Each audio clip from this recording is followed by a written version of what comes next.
Hello, dear friend, and welcome to this quiet corner of the evening, where stories unfold like gentle mist across moorland, where mysteries bloom softly in the darkness, and where rest comes naturally as breath itself. Tonight, I invite you to journey with me through gaslit streets and snow-dusted landscapes, through the peculiar case that came to be known as the Chimney Sweep's Winter Tale, a mystery that found its way to the door of Mr. Sherlock Holmes on one particularly frozen December evening in the year 1891. This story has been crafted for those who seek the comfort of mystery without alarm, the engagement of narrative without urgency, and the gentle companionship of voices from another time as you drift toward peaceful sleep. There is no need to follow every detail, no requirement to solve the puzzle before its revelation. Simply allow the words to wash over you like winter rain against ancient window panes. Let the rhythm carry you forward or downward into rest, whichever comes most naturally. I wonder, before we begin, where you find yourself tonight. Perhaps in a room warmed against the cold.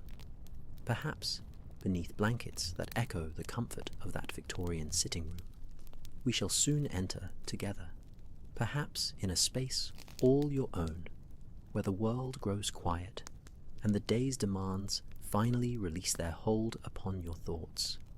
Now, settle in, get comfortable, and breathe with me as we begin.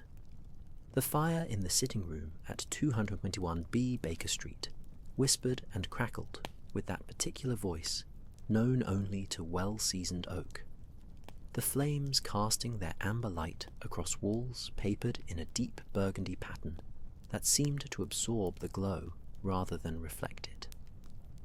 Outside, London had wrapped itself in the first true snowfall of winter, those thick, purposeful flakes that descended not as a flurry, but as a statement of intent. Winter had arrived, and it would settle in for a proper stay. I sat in my customary chair, the one positioned slightly to the left of the hearth, its leather worn to a suppleness that welcomed rather than resisted the form of its occupant. The Times lay folded across my knee, though I confess my attention had drifted from its columns to the mesmerizing dance of firelight and shadow playing across the ceiling's plaster moulding. Holmes occupied his own chair opposite mine, his long fingers steepled beneath his chin. In that attitude of contemplation, I had come to recognize as either deep thought or calculated boredom. With my friend, the distinction often proved academic. The clock on the mantelpiece marked 8:30 with a soft, almost apologetic chime, as though reluctant to disturb the evening's profound quiet. Mrs. Hudson had brought tea an hour earlier, and the service still rested on the low table between us, the pot swaddled in its quilted cosy, releasing occasional wisps of steam that carried the scent of Earl Grey and bergamot into the warm air. "Remarkable," Holmes murmured, breaking the silence with a word that seemed to emerge from whatever internal dialogue had occupied him for the past quarter hour. "What strikes you as remarkable?" I inquired, setting aside the newspaper and reaching for my teacup, which had cooled to that perfect temperature, hot enough to warm the hands wrapped around it, cool enough to drink without hesitation. "The silence of it," he replied, his grey eyes reflecting the firelight as he turned them toward the window. "Consider, Watson, that beyond that glass lies one of the most populous cities on earth, teeming with industry and ambition and the ceaseless machinery of human endeavour. Yet tonight, the snow has imposed a hush so complete that we might be sitting in a cottage on the Scottish moors, rather than the heart of London." I sipped my tea and acknowledged the truth of his observation. The usual symphony of the street, the rattle of hansoms over cobblestones, the calls of vendors and paper boys, the general murmur of urban existence, had indeed been muffled beneath winter's white blanket. Even the buildings themselves seemed to breathe differently, settling into themselves with creaks and sighs that spoke of relaxation rather than complaint.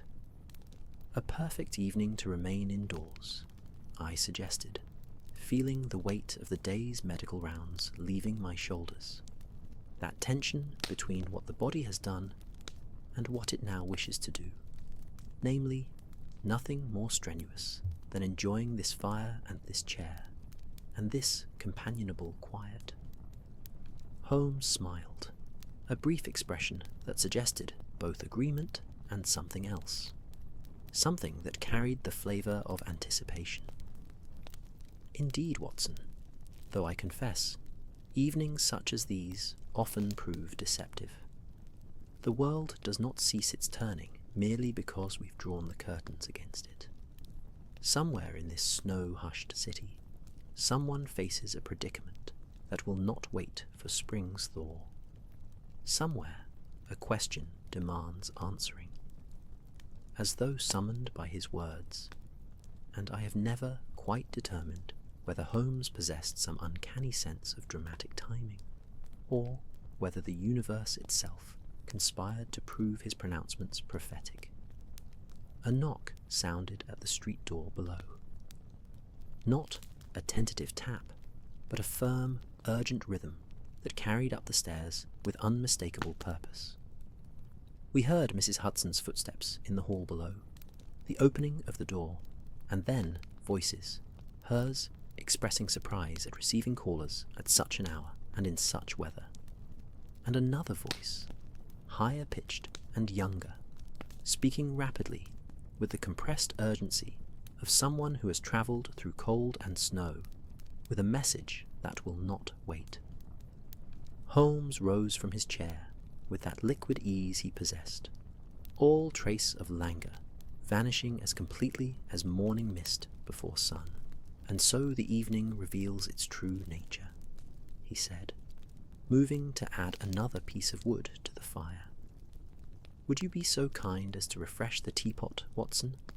I suspect we shall have need of it. Before I could respond, footsteps sounded on our stairs. Not Mrs. Hudson's familiar measured tread, but something quicker, lighter, accompanied by the soft rustling of fabric and the faint jingle of what might have been coins or keys. Our landlady appeared in the doorway, her expression caught between disapproval at the lateness of the hour and concern for the small figure who stood just behind her, partially obscured by her substantial frame. "Mr. Holmes, Dr. Watson," she began, her voice carrying that particular tone she employed when the conventions of proper visiting hours warred with her recognition that Holmes's profession acknowledged no such boundaries. "This young person has come with what she insists is a most urgent matter." I explained that the hour was late and the weather unsuitable for conducting business, but she was quite insistent, and I confess, gentlemen, she looks thoroughly chilled, despite my best efforts to warm her at the kitchen fire. Holmes gestured welcomingly. "Please, Mrs. Hudson, show our visitor in. And yes, Watson, do add water to that teapot. I believe hot tea will prove more beneficial than interrogation at this particular moment." Mrs. Hudson stepped aside, revealing a girl of perhaps 14 or 15 years, though poverty and hardship have a way of complicating such estimations. She might have been younger, but aged by circumstance, or older, but diminished by inadequate nutrition. She wore a dress of dark wool that had seen better seasons, patched at the elbows with fabric that matched poorly, and a shawl wrapped around her shoulders that might once have been blue, but had faded to the indeterminate grey of much-washed poverty. Her boots, visible beneath her skirts, were too large for her feet, stuffed presumably with paper or rags to make them wearable. Most striking, however, was the state of her hands and face, both marked with the distinctive black smudging of soot, speaking immediately to her profession. A chimney sweep, or more precisely, a climbing boy, or in this case, climbing girl, though such practices had been theoretically outlawed for years. Yet laws written in Parliament often took decades to penetrate the darker corners of London's labyrinthine economy, and children still found their way up narrow flues when their size suited the work and their circumstances offered no alternatives. "Come, sit here by the fire," I urged, rising to offer her my own chair, which sat closest to the hearth's warmth. The girl hesitated, her eyes moving from Holmes to me and back again, clearly uncertain of the protocol, when one arrived uninvited at the residence of gentlemen. "Please," Holmes added, his voice taking on that gentle quality he employed with children and those whom life had rendered justifiably suspicious of strangers' intentions. "You've come through considerable cold to reach us.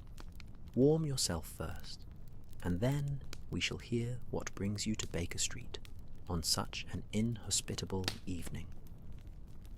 The girl moved forward with small, careful steps, as though afraid that sudden movement might shatter whatever fragile permission had been granted.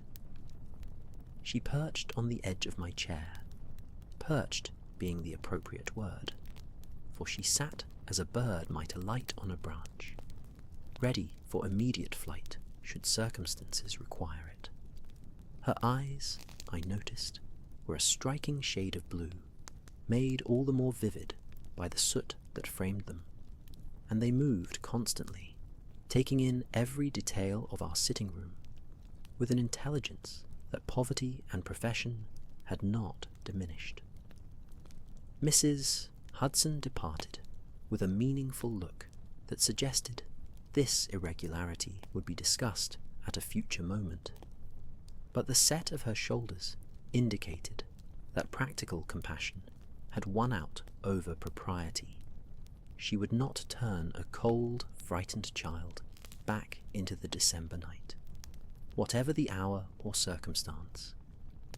I busied myself with the tea service, adding hot water from the kettle that Mrs. Hudson kept perpetually warm on our spirit stove, refreshing the pot and preparing a cup with generous additions of sugar and milk. The girl watched these preparations with an intensity that suggested such small domestic rituals existed far outside her normal experience, and when I handed her the cup, she took it with both hands, wrapping her fingers around its warmth before raising it to her lips. Holmes settled back into his chair, but maintained that posture of attentive interest, giving the child time to drink, to warm herself, to arrive at speech in her own rhythm. The fire crackled and popped, a piece of oak surrendering its trapped moisture to the flames, and outside, the snow continued its quiet accumulation, visible through the window as a constant drift of white against the darkness. "My name is Elsie Ferrars," the girl said finally, her voice soft but clear, carrying the accent of London's East End, those clipped vowels and glottal stops that marked her as thoroughly as the soot on her hands. "I work for Mr. Tobias Crammond, what operates a chimney sweeping service out of Whitechapel. Or I did work for him until 3 days ago, when something happened that I don't understand, something that frightened me terrible, and I didn't know where to turn until Mrs. Pierce at the bakery. I sometimes run errands for her when I'm not sweeping.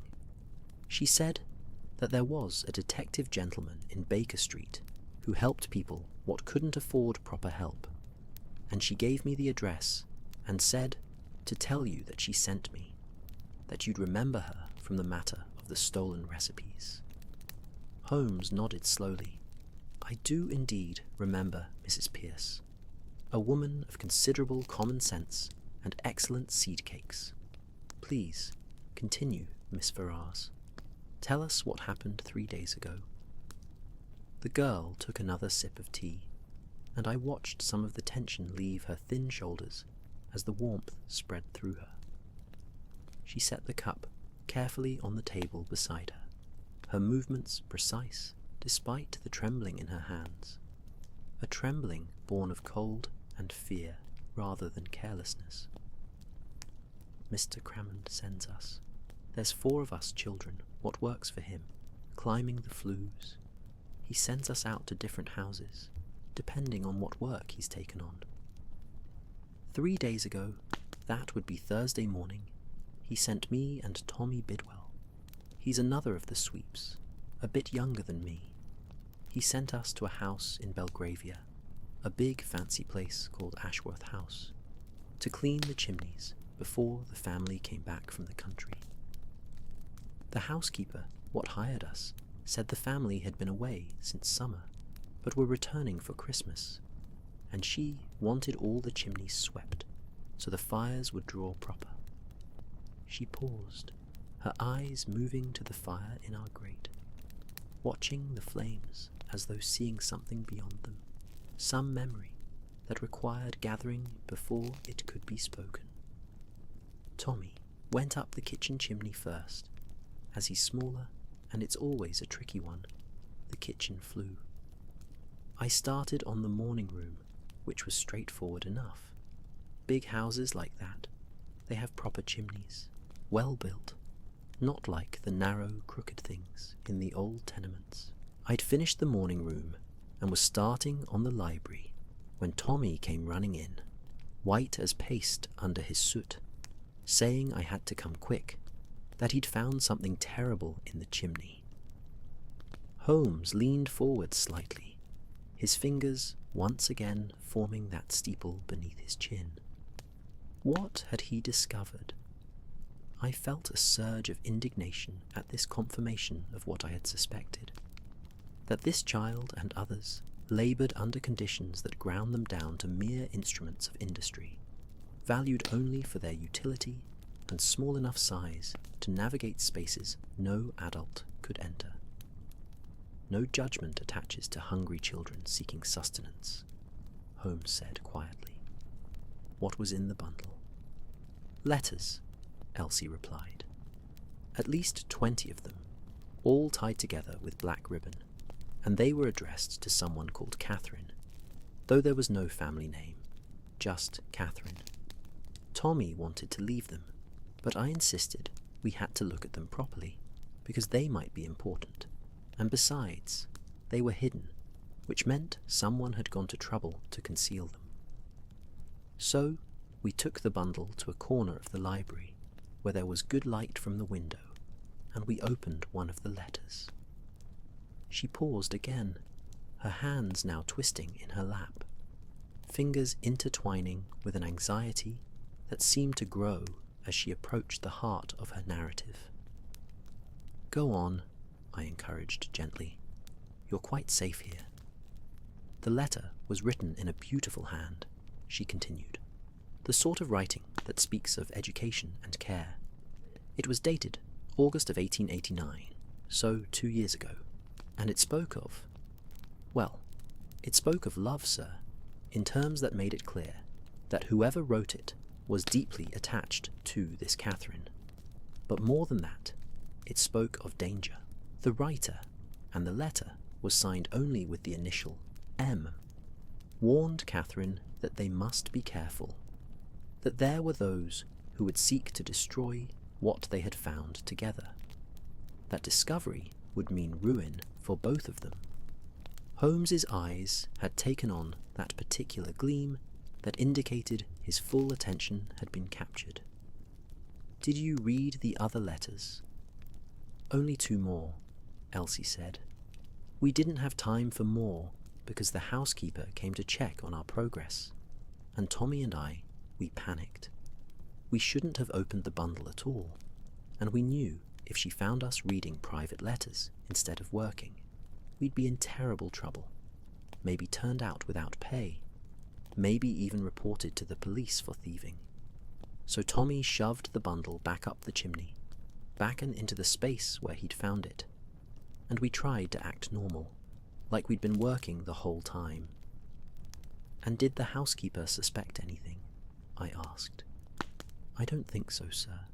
She looked at our work, complained that we weren't moving fast enough, and told us to finish up and be gone by afternoon. Which we did.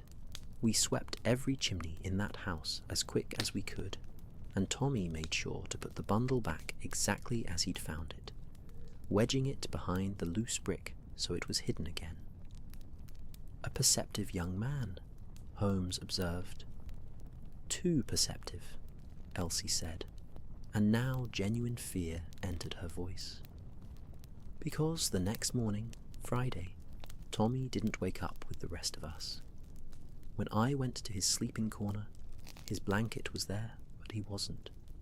Mr. Crammond said Tommy had probably run off. That sweeps do that sometimes. But Tommy wouldn't have run off.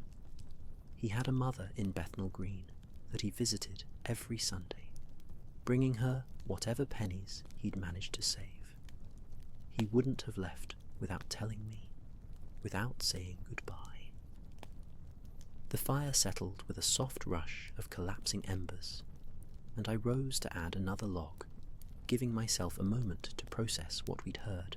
A missing child, mysterious letters hidden in a chimney, warnings of danger and ruin. The elements arranged themselves into a pattern that troubled me deeply. "You believe something has happened to Tommy," Holmes said, not as a question, but as a statement of the obvious conclusion. "I don't know what to believe, sir," Elsie replied, tears now visible in her eyes, though she blinked them back with the practiced stoicism of one who had learned early that tears changed nothing.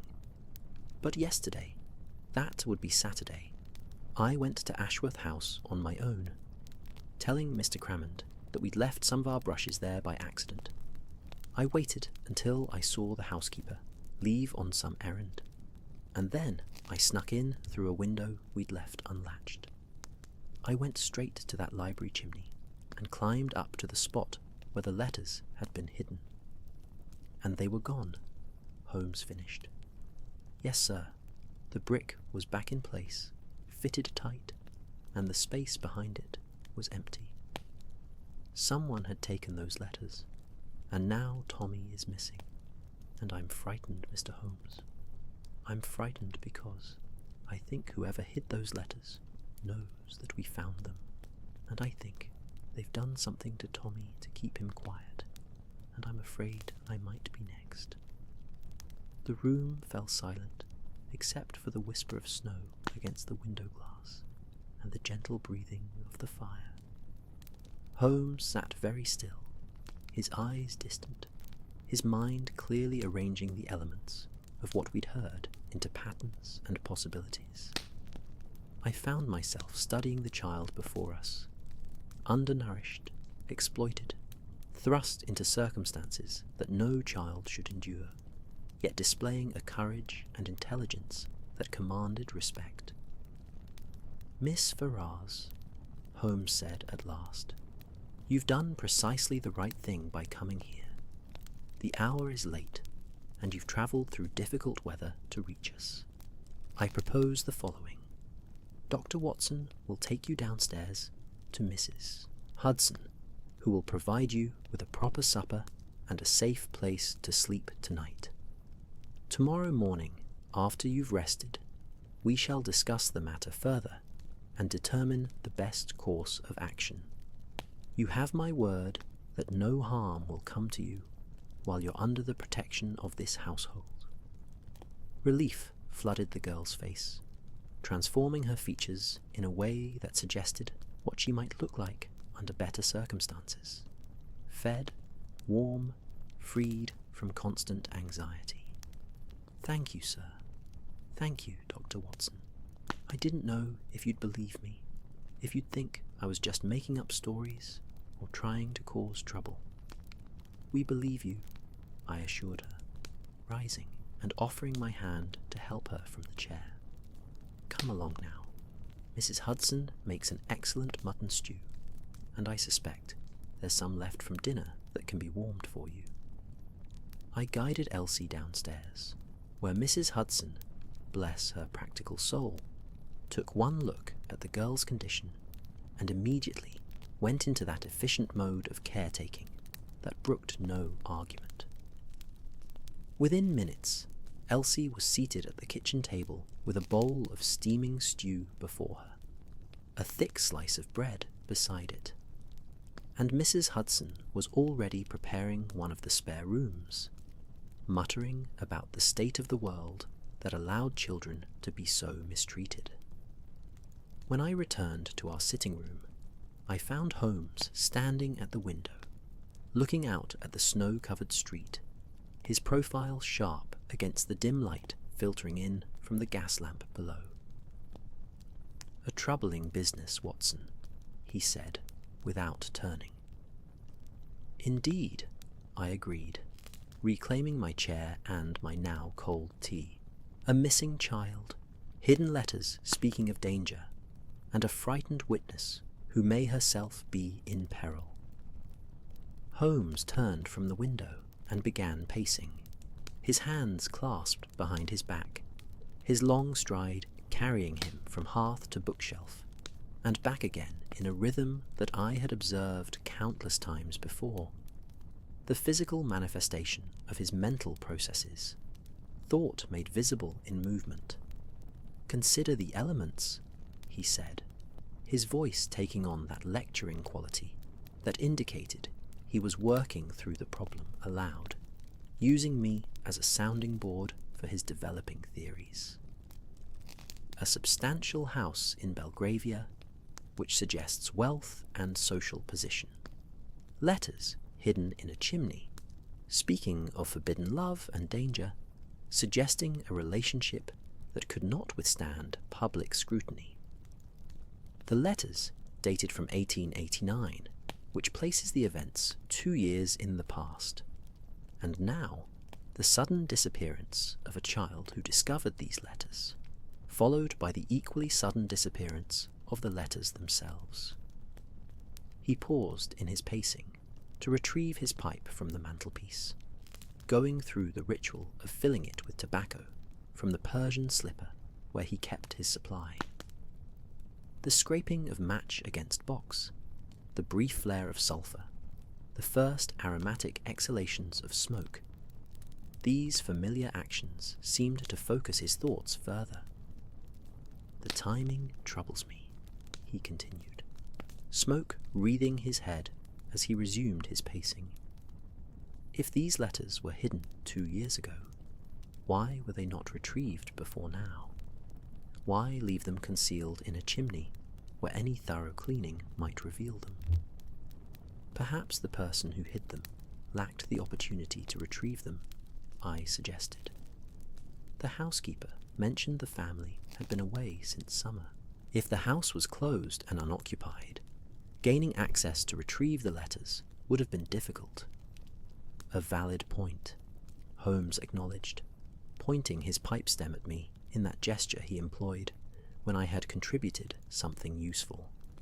"But that raises another question. If the family has been away since summer, who was monitoring the house closely enough to know that our young sweeps had discovered the letters? Someone knew, Watson.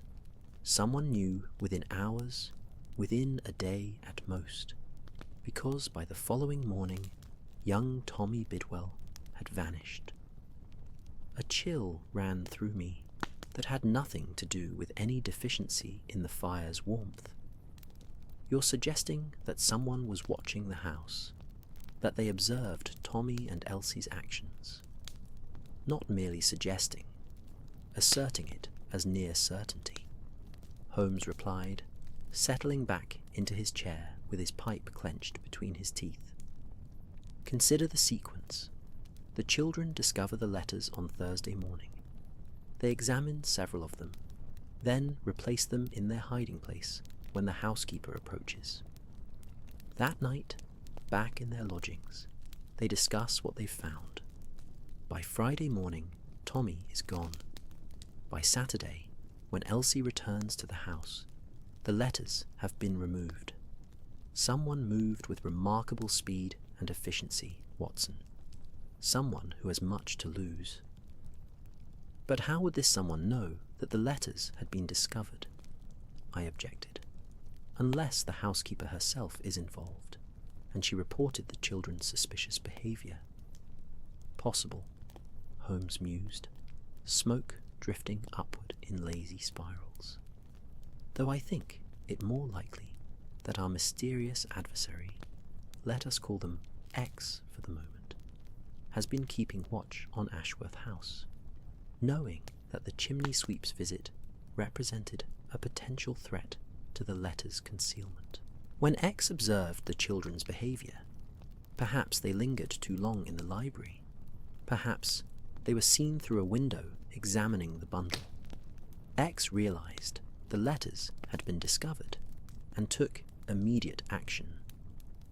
By kidnapping the boy, I said, the words heavy with implication. By removing the witness, Holmes corrected, though the distinction seemed academic at best. We must hope that Tommy Bidwell is being held somewhere, rather than the permanent removal that certain criminals might consider more expedient. A child taken can be released when danger passes. A child permanently silenced presents certain practical difficulties in disposal that even the most hardened villain might wish to avoid. I found this cold calculus disturbing, though I recognized its accuracy. What do you propose we do? First light tomorrow, we visit Ashworth House, Holmes said decisively. I wish to examine this chimney, to speak with the housekeeper, and to understand the household's composition and history. Who owns this property? Who are the family members? What connections might they have to forbidden love and dangerous secrets? Then, we must attempt to trace Tommy Bidwell's movements on Thursday evening and Friday morning. Someone took that child, and unless he was lifted bodily from a crowded street in broad daylight, there will be witnesses, observations, small details that can point us in the right direction. And the girl, Elsie, remains here under Mrs. Hudson's protection. Holmes stated firmly, she's quite right to be frightened, and I'll not have another child placed in jeopardy through my investigation. Besides, she's told us what she knows. Her value to any adversary has diminished now that the letters have been recovered. He fell silent, drawing on his pipe and staring into the fire with that intense concentration that suggested his mind was already racing ahead through possibilities and probabilities, constructing and discarding theories at a rate that left my own more pedestrian thought processes trailing far behind. The clock chimed 9, its soft notes seeming to mark not merely the hour, but a transition. The evening's peace had been disrupted, replaced by purpose and the anticipation of tomorrow's investigation. Outside, the snow continued to fall, each flake a small cold whisper of winter's presence. And somewhere in this vast cold city, a child named Tommy Bidwell faced circumstances that I could only hope remained survivable.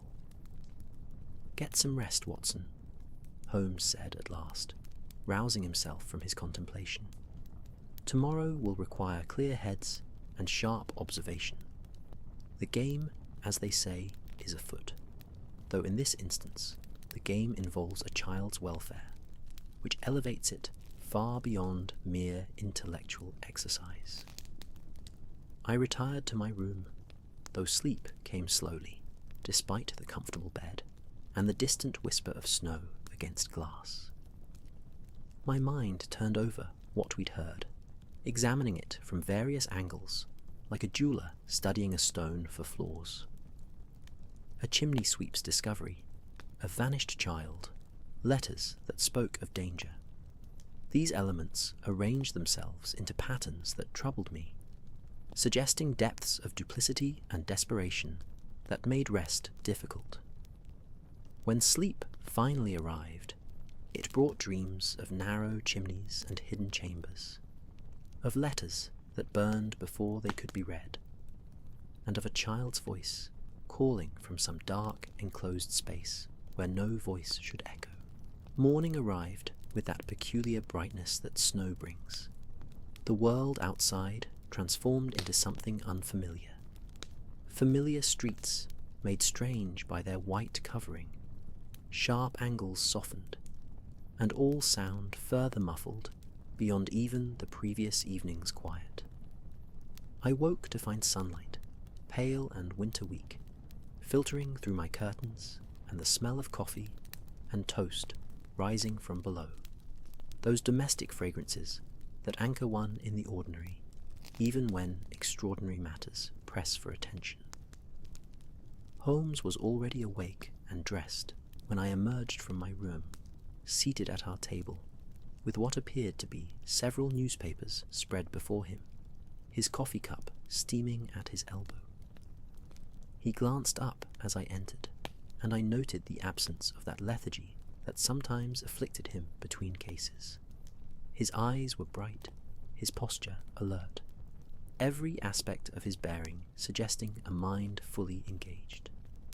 "Good morning, Watson," he greeted me. "Coffee is fresh, and Mrs. Hudson has outdone herself with the breakfast preparation. Our young guest slept soundly, I'm told, and is currently in the kitchen eating what appears to be her first adequate meal in considerable time. I took the liberty of sending a street Arab to the newspaper offices first thing this morning, and the results proved instructive." He gestured to the papers before him, and I saw they were folded to display various columns of text, marked here and there with pencil notations in Holmes's distinctive hand. "You've been researching Ashworth House," I surmised, pouring myself coffee and taking the seat opposite him. "Indeed, the property belongs to Sir Edmund Ashworth, a baronet of moderately ancient lineage and considerably modern wealth, the latter derived from shipping interests in the Orient. He married in 1875 to a Miss Catherine Thornbury, daughter of a country parson with excellent connections but modest means, a typical arrangement whereby old blood and new money find mutually beneficial alliance." I felt a sudden alertness. Catherine, the same name on those letters. Quite so. The coincidence would be remarkable to the point of impossibility were it otherwise. Sir Edmund and Lady Catherine have 3 children, 2 daughters now of marriageable age, and a son at Oxford. The family maintains houses in Belgravia, Yorkshire, and, I discover, a shooting lodge in Scotland. By all accounts, they present a picture of respectability and conventional domestic arrangement. And yet, the letters speak of a forbidden love, I noted. Letters addressed to Catherine, written by someone identified only as M, speaking of a relationship that must be concealed at all costs, Holmes confirmed. This suggests that Lady Catherine Ashworth was, 2 years ago, engaged in a romantic entanglement outside the bounds of her marriage, an entanglement significant enough that its discovery would mean ruin, to use the word mentioned in the letter.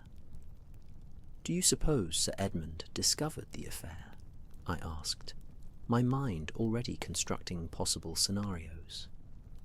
Perhaps that's why the family has been away from London, why the house has stood empty, scandal and separation. Possible, Holmes allowed, though the society pages make no mention of any estrangement or separation. Indeed, the family is noted as having spent a pleasant summer and autumn at their Yorkshire estate, hosting the usual round of house parties and social engagements. If Sir Edmund discovered his wife's infidelity, he has chosen to maintain appearances rather than pursue the public spectacle of divorce or separation. He folded the newspapers with decisive movements and rose from the table. But speculation will carry us only so far. We must examine the actual ground upon which this mystery stands. Finish your breakfast, Watson, and then we shall pay a call on Ashworth House. I've already sent word that we'll be arriving at 10 o'clock. I took the liberty of writing as though we were representatives of the Chimney Sweeps Guild, investigating a complaint about working conditions. It should gain us entry without raising excessive alarm. 30 minutes later, we were in a hansom cab, rattling through streets that had been partially cleared of snow, but remained treacherous enough to slow our progress. London had that muffled quality that snowfall brings, the usual cacophony of urban life reduced to something almost peaceful. Our driver picked his way carefully, the horse's hooves finding purchase on cobblestones that gleamed with compressed snow and ice. Belgravia presented itself in its winter aspect, elegant townhouses standing shoulder to shoulder like well-dressed sentries, their facades gleaming white, not merely from snow, but from the pale stone of their construction. This was a neighbourhood of wealth expressed through architectural restraint, where ostentation took the form of perfectly proportioned windows and discreetly expensive ironwork rather than gaudy display. Ashworth House stood on a corner, a 4-story structure that managed to suggest both solidity and grace. Its windows, I noted, were shuttered on the upper floors, giving the building that particular appearance of a place awaiting its inhabitants' return. A few windows on the ground floor showed no shutters, suggesting that some portion of the house remained in use, presumably by whatever staff maintained the property during the family's absence. Holmes paid the driver and instructed him to return in an hour. Then we approached the front door, which was painted a deep blue and polished to a gleam despite the weather.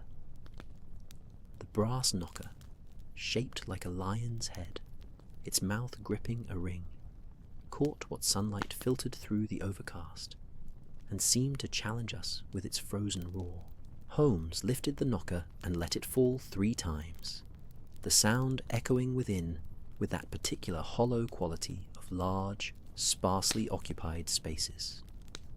We waited, our breath visible in the cold air, and I found myself studying the windows, half expecting to see a face peering out, someone observing our arrival with concern or calculation.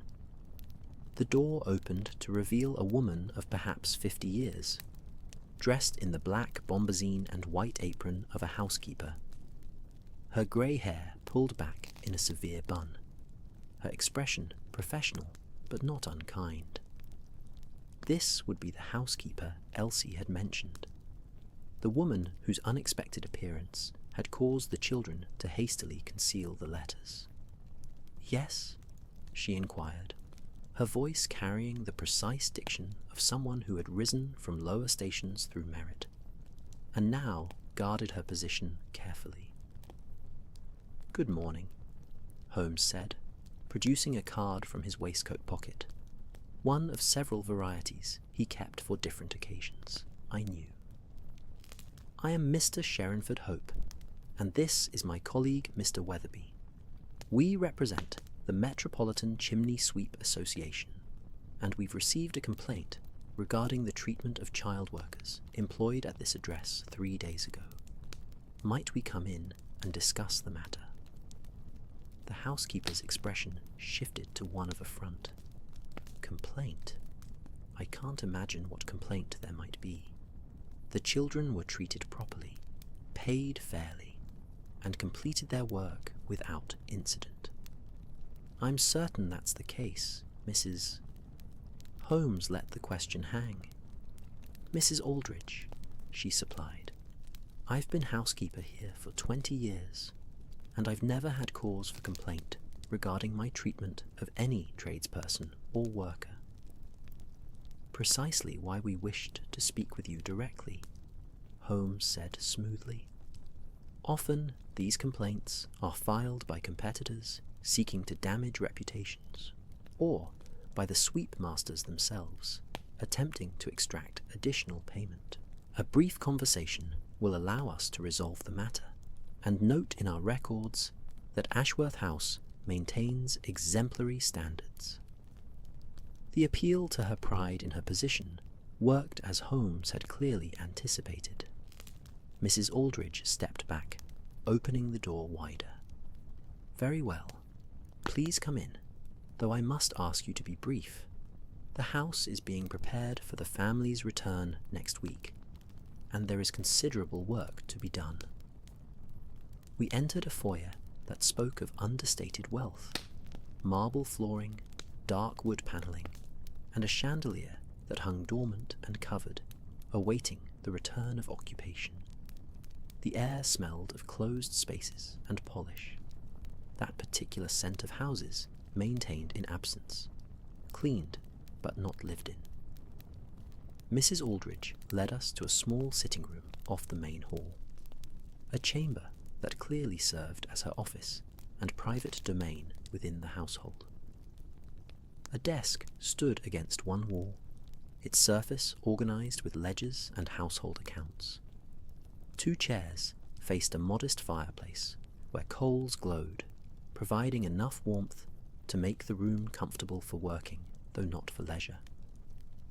Please sit, she invited, gesturing to the chairs while she herself settled at her desk, adopting a posture that suggested she was granting an interview rather than being interrogated. Now, what specifically was this complaint? It concerned the children's access to food and water during their work. Holmes improvised smoothly. Industry standards require that child labourers be given adequate refreshment during tasks that may take several hours. They were offered water and bread, Mrs. Aldridge replied somewhat stiffly. I brought it to them myself mid-morning. They declined, saying they were nearly finished and preferred to complete the work. And you observed them throughout their time in the house? Holmes inquired, his tone conversational rather than accusatory. Not throughout, no. I have responsibilities beyond monitoring sweep children. I showed them where each fireplace was located, provided them with instructions regarding which chimneys required attention, and then continued with my own duties. I checked on them periodically. I'm not so negligent as to leave strange children unsupervised in a valuable property. Of course not, Holmes murmured. And during these periodic checks, did you observe anything unusual in their behaviour? Something flickered across Mrs. Aldridge's face. Not guilt, exactly, but a hesitation that suggested the question had struck closer to something than she found comfortable. Unusual in what sense? Did they seem frightened, perhaps? Reluctant to continue their work? Preoccupied with anything other than the task at hand? They were children doing unpleasant work, Mrs. Aldridge said, but her tone had shifted, become more defensive. They displayed the usual reluctance to labour that one expects from that class. When I entered the library where the girl was working, she seemed startled, but that's hardly unusual. Children engaged in sweeping are always covered in soot and making a mess. They know they're not truly welcome in fine houses, that they're a necessary nuisance at best. Holmes rose from his chair and walked to the window, looking out over what I presumed was the house's rear garden, now blanketed in snow. The library where the girl was working. Might we see it? I'd like to note which rooms were being serviced for the completeness of our report. Mrs. Aldridge hesitated, and in that hesitation I read calculation, a weighing of risks and protocols. To refuse would seem suspicious, would suggest she had something to conceal. To agree meant allowing strangers deeper into her domain, away from the controlled space of this office sitting room. "I suppose there's no harm," she said, finally rising. Though, as I said, the house is in some disarray as we prepare for the family's return. Not all the rooms are presentable. She led us back into the hall and toward the rear of the house, our footsteps echoing on marble, and then muffled by carpet as we passed from the foyer into a corridor lined with paintings, portraits and landscapes in heavy gilt frames, each one shrouded in muslin to protect it from dust. The house possessed that peculiar quality of places held in suspension, waiting for life to return and animate it once more. The library, when we reached it, proved to be a handsome room occupying the back corner of the ground floor. Floor-to-ceiling bookshelves lined 3 walls, their volumes leather-bound and arranged with an attention to order that suggested genuine bibliophilia rather than mere decoration. A large desk occupied the space before the window, and facing it, dominating the 4th wall, stood the fireplace that had been the scene of young Tommy Bidwell's discovery. Holmes approached the fireplace with what appeared to be casual interest, bending to examine the grate and then peering up into the chimney's opening.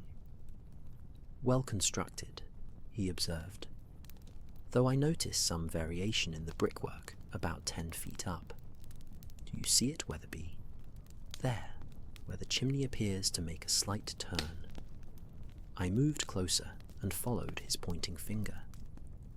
Indeed, even from this angle and distance, one could perceive a slight irregularity in the brickwork, a place where the mortar appeared fresher, or the bricks less aged by soot. That's where the chimney turns to accommodate the house's structure, Mrs. Aldridge explained. These older houses often have irregularities in their chimneys. It's why regular sweeping is necessary. Soot accumulates in such places and can cause dangerous build-up. "Indeed," Holmes agreed, straightening. The sweep children mentioned nothing unusual about this particular chimney.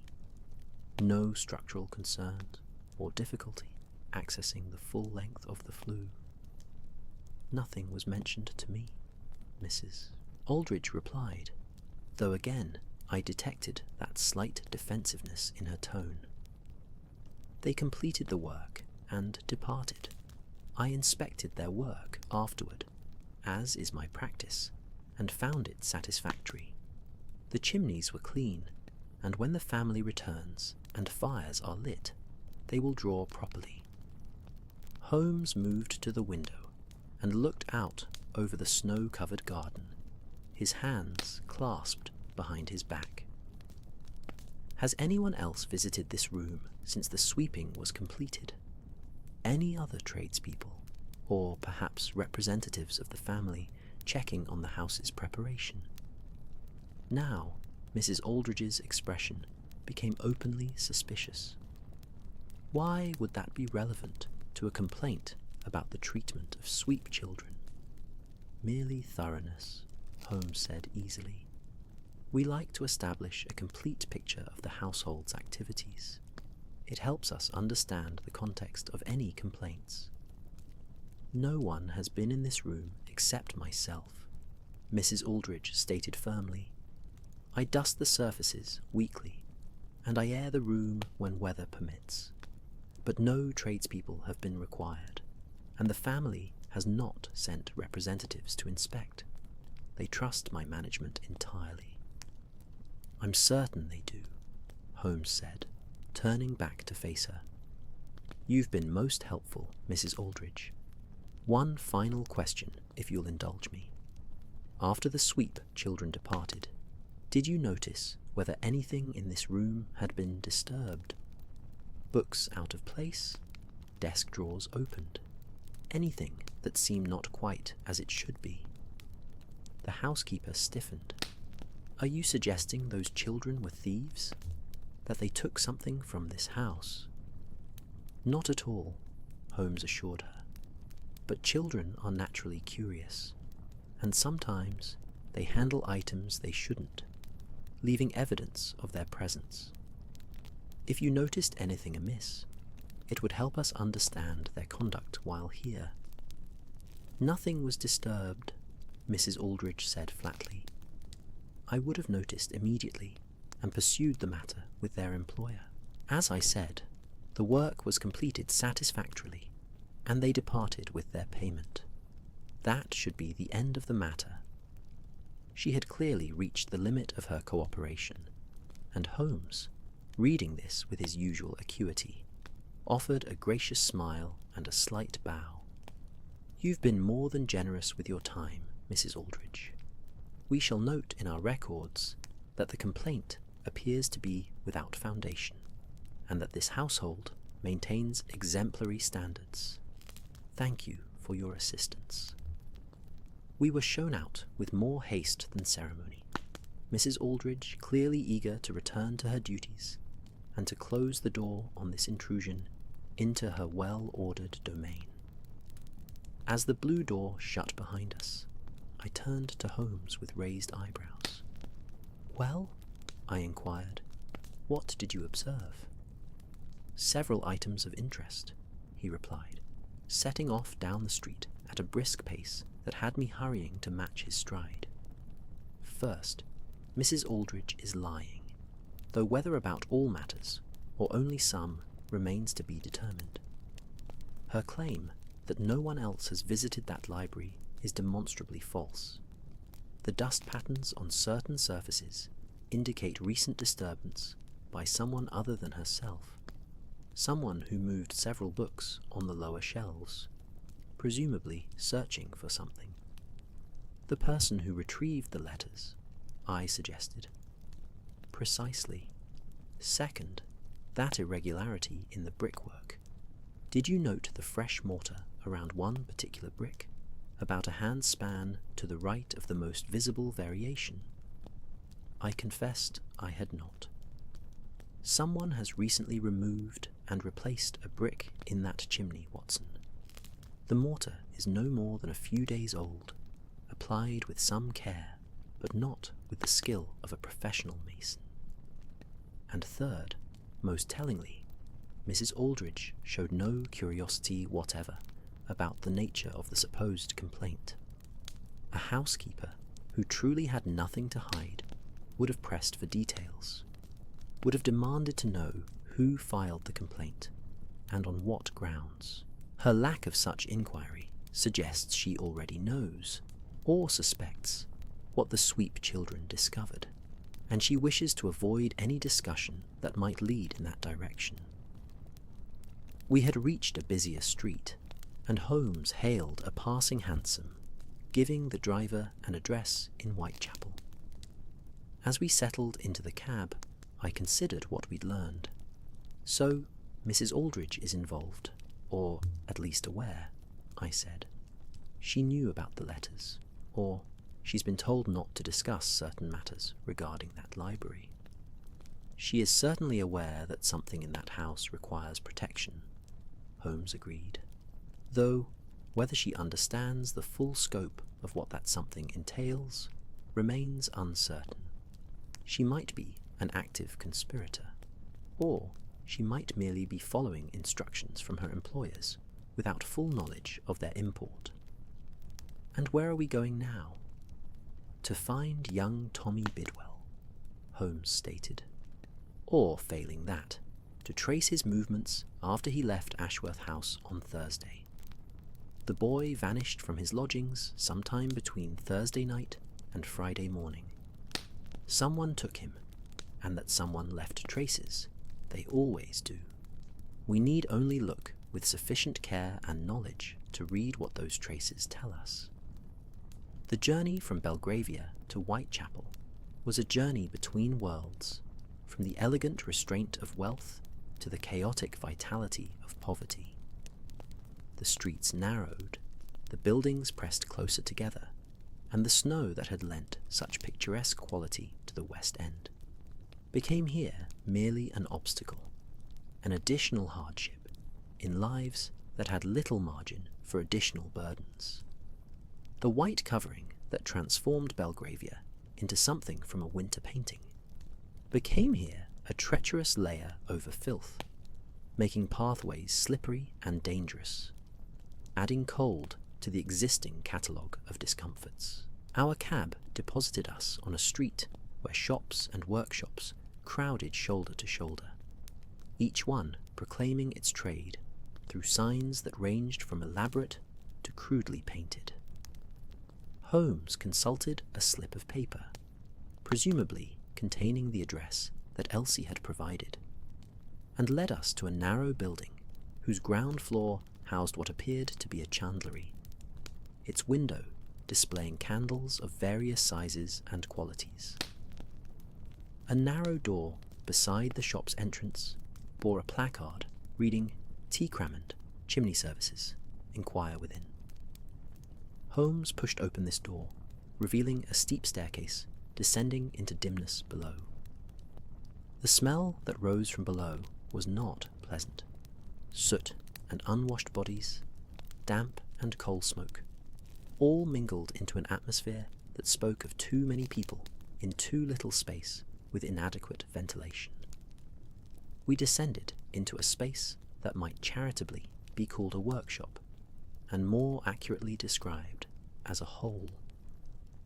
The cellar extended beneath both the chandlery and the building next to it, a low-ceilinged chamber lit by grudging daylight filtering through windows at street level and by several candles that provided more smoke than illumination.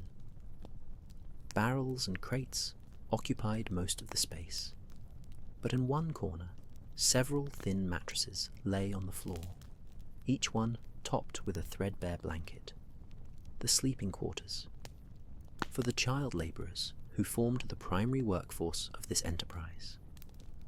A man emerged from behind a stack of barrels, wiping his hands on a rag that seemed to spread dirt rather than remove it. He was perhaps 40, thin in that wiry way that suggests strength despite meagre nutrition, his face weathered and sharp-featured, his eyes moving quickly between us in assessment that was calculating and immediately suspicious. "Help you?" he asked, his tone suggesting that helping us ranked low on his list of preferred activities. "Mr. Cramond?" Holmes inquired with polite formality. "My name is Sherlock Holmes, and this is Dr. Watson. We're investigating the disappearance of Tommy Bidwell, one of your employees, and we'd like to ask you a few questions." Cramond's expression hardened. "Don't know nothing about any disappearance. The boy ran off. Happens all the time. These children, they have no sense of loyalty, no understanding that they've got a good situation here. I feed them, give them work, keep a roof over their heads, and how do they repay me? Running off without so much as a word." "When exactly did you last see Tommy?" Holmes asked, his voice remaining pleasant, but carrying an edge that suggested he would not be easily dismissed. "Thursday night," Cramond admitted grudgingly. "He came back from a job in Belgravia with the Ferrars girl, reported that the work was done, took his supper, and went to his corner. Next morning he wasn't here. Probably snuck out in the night, met up with some other street rats, got himself into whatever trouble boys like that find." "Boys like that?" I repeated, unable to keep the distaste from my voice. "You mean the children you employ in dangerous work for minimal wages?" Cramond's eyes snapped to me, hostility flaring. "I provide employment where others would provide nothing. These children come to me from the streets, from workhouses, from families that can't or won't feed them. I give them purpose, trade, a chance to earn their keep. Don't come into my establishment and judge me for providing what charity and law won't. Did Tommy have any family? Holmes interjected, before I could respond to this self-serving justification. Anyone he might have run to if he chose to leave your employment? Holmes moved deeper into the cellar, examining the sleeping corners with careful attention. Which was Tommy's space? Crammond pointed to one of the thin mattresses, distinguishable from the others only by a small bundle tied with string resting at its head. Holmes knelt beside this meagre pile of possessions, untying the string and carefully examining the contents. A spare shirt, much mended, a carved wooden horse, probably a toy from childhood, a stub of pencil, and several scraps of paper covered with laboured writing, the practice efforts of someone teaching themselves to read. Remarkable, Holmes murmured, more to himself than to us. The boy was educating himself. Watson, note the progression in these writing samples, from barely formed letters to increasingly confident words. Someone has been teaching him, or he's been teaching himself, through observation and persistent effort. He carefully folded the papers and tucked them into his pocket, ignoring Crammond's protest that those were property of the establishment. Mr. Crammond, did anyone come here asking about Tommy on Friday? Anyone unusual showing interest in your business or your workers? No, Crammond said flatly. Friday was like any other day. I sent the other children out on jobs, did some of the larger chimneys myself. I still climb when the work requires it, and came back here in the evening to find everything as it had been, except with Tommy still missing. And you've made no effort to locate him beyond visiting his mother, Holmes stated, his tone making clear this was observation rather than question. What effort would you have me make? Crammond challenged. I'm a working man, Mr. Holmes. I can't afford to spend days searching for one boy when there's work to be done, and other children depending on the wages that work brings in. Tommy Bidwell made his choice to leave, and that's the end of it as far as I'm concerned. If he comes back, I might take him on again, assuming he's got a good explanation. If he doesn't, well, there's always other children needing work. The casual callousness of this speech struck me with physical force, and I found myself taking a step toward Crammond, before Holmes's restraining hand touched my arm. Just a few more questions, Holmes said calmly. The job in Belgravia on Thursday, did you select Tommy specifically for that work, or was it random chance?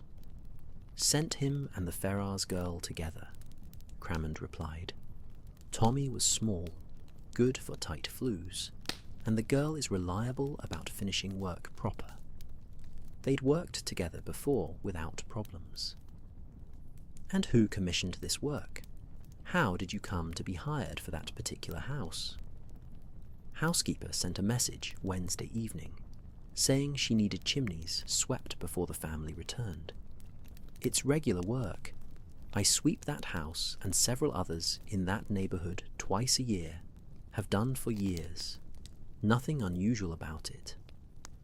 Holmes nodded slowly, and I could see his mind working, processing this information, and finding in it patterns that remained invisible to me.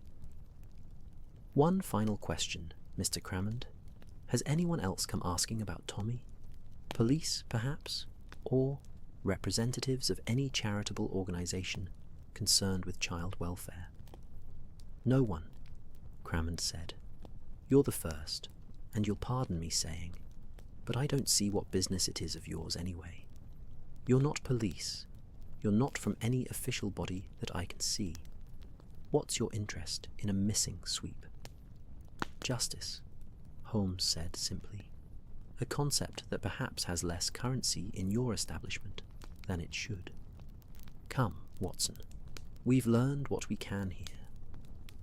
We climbed back up the stairs into the cold but vastly preferable air of the street, and I found myself breathing deeply, clearing my lungs of the cellar's oppressive atmosphere.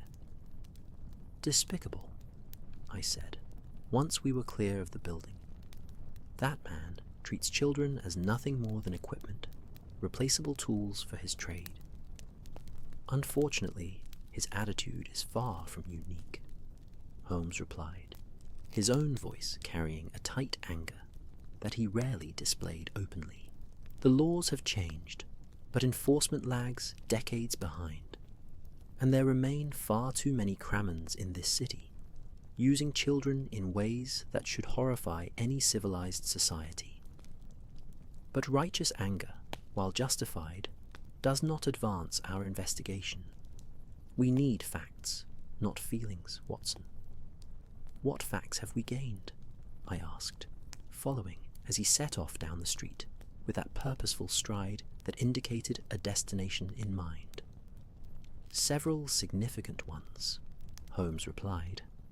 First, Tommy Bidwell was an unusually intelligent child, one who recognized the value of education and pursued it despite circumstances that offered no support.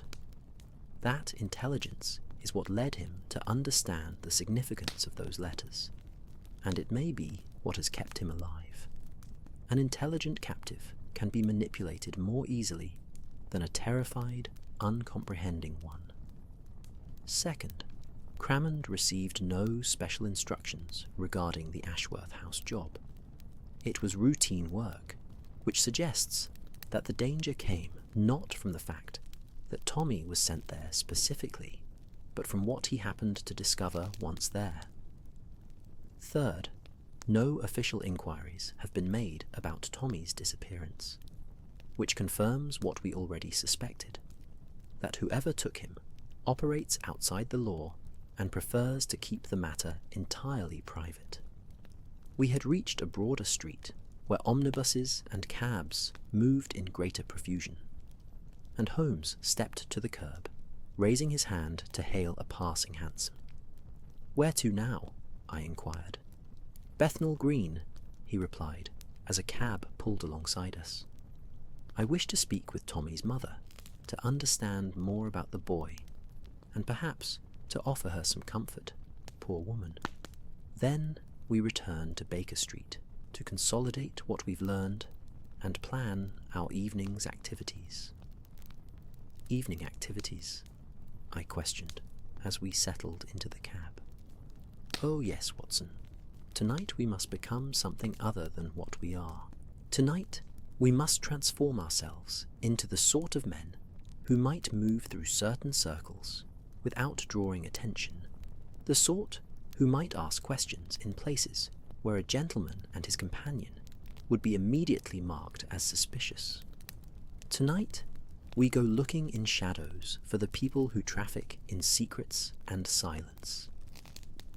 The prospect of venturing into London's underworld to pursue this investigation sent a shiver through me that was equal parts apprehension and excitement.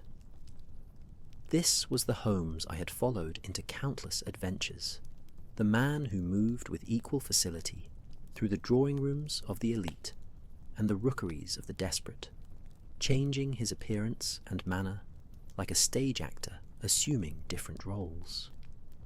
Our cab conveyed us through streets that grew progressively less prosperous, until we reached Bethnal Green, a neighbourhood where poverty wore a different face than in Whitechapel. Less commercial, more residential, but no less grinding in its effects on those who endured it. Holmes directed our driver to a narrow street lined with begrimed buildings that had once aspired to modest respectability, but had long since surrendered to decay. The address we sought belonged to a boarding house, its windows hung with curtains that had faded into indeterminate colours, its door worn by countless passages. A card tacked beside the door listed rooms available by the week, prices that seemed high given the evident conditions, but which probably represented the limit of what the neighbourhood's working poor could afford. We entered a dimly lit hallway that smelled of boiled cabbage and damp plaster, and Holmes consulted the information Crammond had grudgingly provided. Mrs. Bidwell occupied a room on the second floor, rear of the building. We climbed stairs that creaked with structural complaint, and made our way down a corridor lined with doors, each one marking a separate existence, a separate struggle against the entropy that seemed to pervade the building's every surface. Holmes knocked gently on the door, marked with a tarnished 7, and after a moment we heard movement within, slow, hesitant footsteps, then a woman's voice asking who called. "My name is Sherlock Holmes, madam. I'm investigating the disappearance of your son, Thomas Bidwell. Might we speak with you?" The door opened to reveal a woman of indeterminate age. She might have been 30 or 50, for poverty and hardship aged faces in ways that made such determinations difficult. She was thin, worn, her hair pulled back severely, her dress clean but patched in multiple places. Her eyes, however, commanded attention. They were the same vivid blue as Elsie Ferrars had described belonging to Tommy, and they held an intelligence that circumstance had not managed to dim. "You're looking for my Tommy?" she asked, and hope flooded her voice in a way that was almost painful to witness. "Oh, please, come in, come in. Has there been news? Is he found?" We entered a room that was small but kept with meticulous care. A narrow bed in one corner, a small table with 2 chairs beneath the window, a spirit stove on a shelf, and everywhere signs of the most careful economy. But what struck me most were the papers pinned to one wall, sheets covered with writing, practice alphabets, and simple words, creating a gallery of education's progress. "You've been teaching him to read and write," Holmes observed, moving to examine these papers with obvious interest. "Every Sunday when he visits, we spend an hour on letters," Mrs. Bidwell confirmed, her voice carrying fierce pride. "I can read a bit myself. My mother taught me before she died, and I've been passing it on to Tommy. He's a clever boy, Mr. Holmes, quick to learn. He wants better than sweeping chimneys, wants to make something of himself. I tell him, education is the only way out, the only path from this," she gestured at the room's poverty, "to something better." "Mrs. Bidwell," Holmes said gently, turning from the wall of papers to face her directly, "I must be honest with you. Tommy is missing, and the circumstances of his disappearance trouble me greatly. I believe he may have witnessed or discovered something that placed him in danger, and someone has taken him to prevent him from speaking about what he knows. I am doing everything in my power to locate him, but I need your help. I need you to tell me everything you can about Tommy, his habits, his friends, anywhere he might go if he were frightened or in trouble."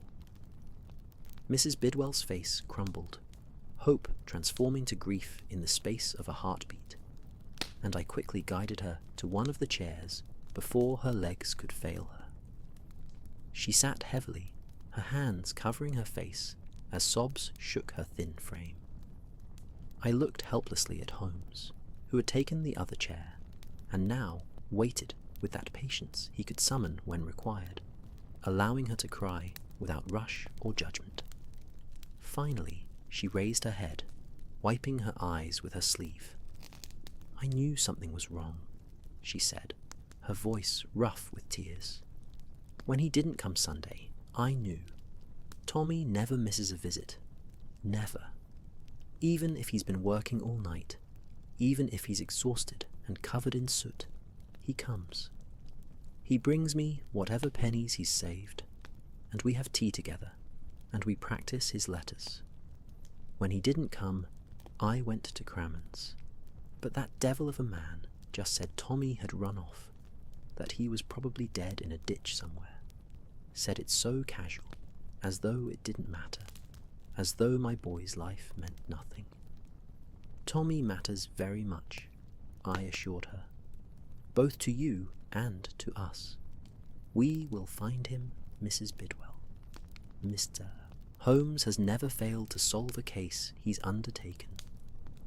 Holmes shot me a look that suggested my promise was perhaps more confident than circumstances warranted, but he didn't contradict me.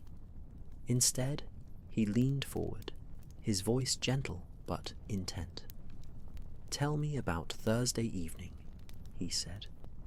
"Crammond says Tommy returned from a job in Belgravia that afternoon. Did he come to see you that evening, before he went back to the cellar?" Mrs. Bidwell shook her head.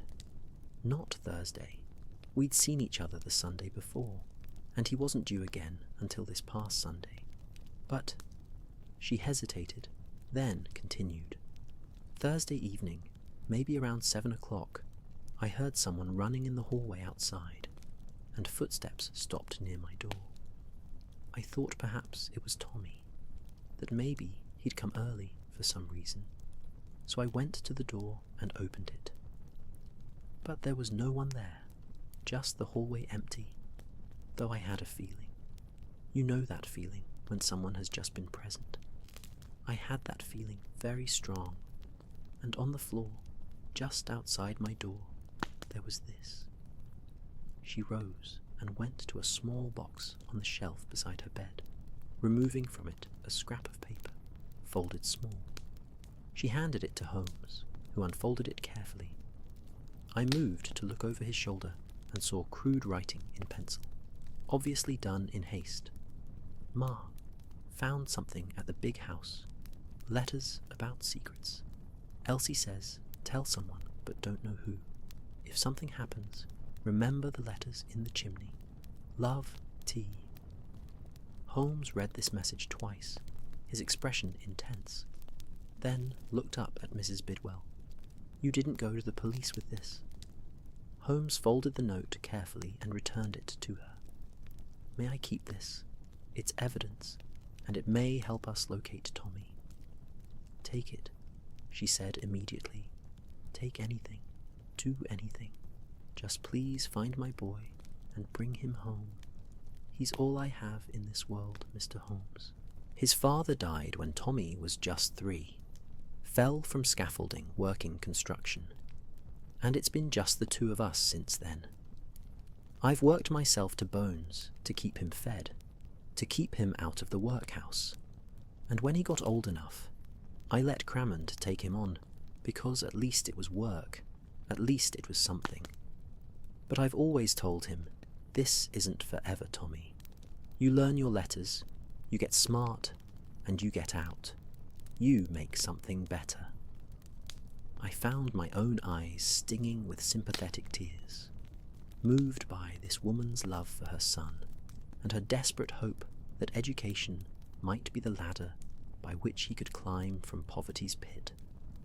Holmes rose and placed a hand on her shoulder, a gesture of comfort from a man not generally given to such displays.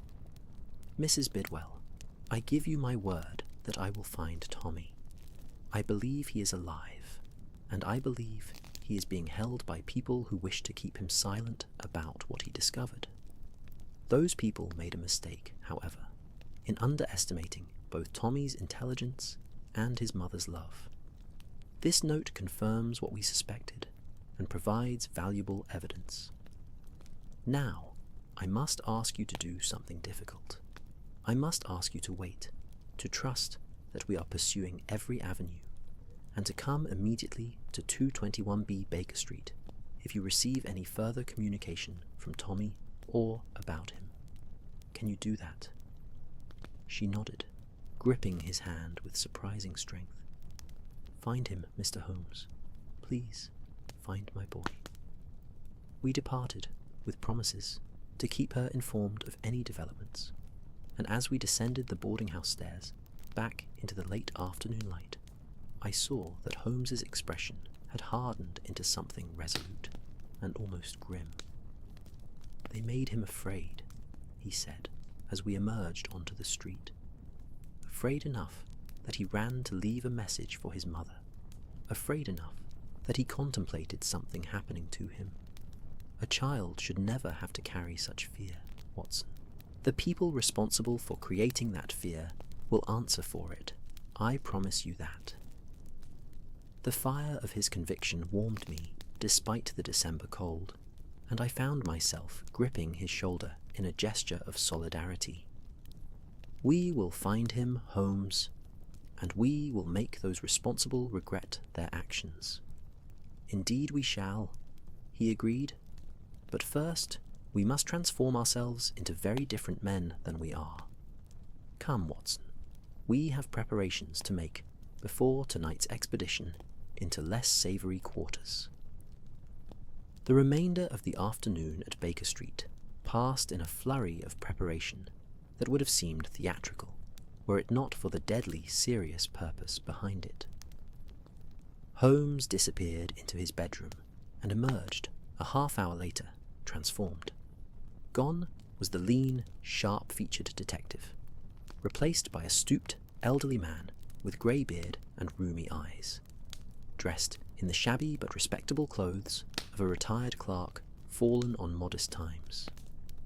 He demonstrated his disguise with evident satisfaction, adopting a tremulous voice and shuffling gait that completed the transformation so thoroughly that even I, who had witnessed the change, found it difficult to reconcile this figure with my friend. For my part, I was instructed to dress in my oldest suit, to forego shaving for the evening stubble it would produce, and to adopt the bearing of a man down on his luck, but not yet entirely defeated. A former professional, perhaps, whose circumstances had taken unfortunate turns. Holmes coached me in this role, teaching me to hold my shoulders differently, to let my gaze slide away from direct contact, to project that particular combination of shame and defiance that marked men who had known better days. Elsie had been installed in Mrs. Hudson's care with instructions that she was to remain indoors under all circumstances, a restriction she accepted with visible relief. The child was exhausted, frightened, and clearly grateful for the safety and warmth of our household. Mrs. Hudson had taken to the role of protector with fierce dedication, declaring that anyone who wanted to harm the girl would have to go through her first, a pronouncement that carried more genuine threat than any number of police constables. As evening deepened into night and the gas lamps along Baker Street flickered to life, Holmes and I departed through the rear entrance, avoiding the front door that might be watched. We made our way through back streets and alleyways, moving deeper into areas where the city's respectable face gave way to something older, darker, and infinitely more dangerous. Our destination was a public house in Shoreditch, an establishment known by its regular patrons as the Hanged Man, though its official name on the faded sign above the door proclaimed it the King's Arms. This was the sort of place where questions were asked and answered, where information flowed along with cheaper varieties of spirits, where the usual rules of society held less sway than the older laws of mutual benefit and mutual threat. We entered to find a low-ceilinged room, thick with pipe smoke, and the smell of unwashed bodies, cheap gin, and that particular human musk that accumulates when ventilation is poor and occupants many. The patrons, and there were perhaps 24 scattered among the rough tables and along the bar, looked up with the automatic wariness of people who live on society's margins, assessing us as potential threat, mark, or irrelevance. Holmes shuffled to the bar with his elderly man's gait, and I followed a pace behind, trying to project weary indifference. The bartender, a huge man with scarred knuckles, and a face that suggested he'd ended more than a few disputes through physical means, regarded us with the calculation of someone determining whether we represented profit or problem. "Gin," Holmes ordered in his tremulous voice, placing a coin on the bar. "2, if you please, and information regarding children." The bartender poured the spirits into glasses that had been wiped but not washed, sliding them across the scarred wood. "What sort of information about what sort of children?" he inquired, his voice carrying the careful neutrality of one who facilitated many transactions but participated in few. "Missing children," Holmes clarified, his elderly persona maintained perfectly, even in this dimness. "Specifically, climbing boys who disappear from their employment. I've lost a grandson under such circumstances, and I'm told that men who drink in this establishment might know where a missing child could be found." The bartender's expression didn't change, but I noticed his eyes flick to a corner table where 3 men sat, one of them leaning forward with sudden interest in our conversation.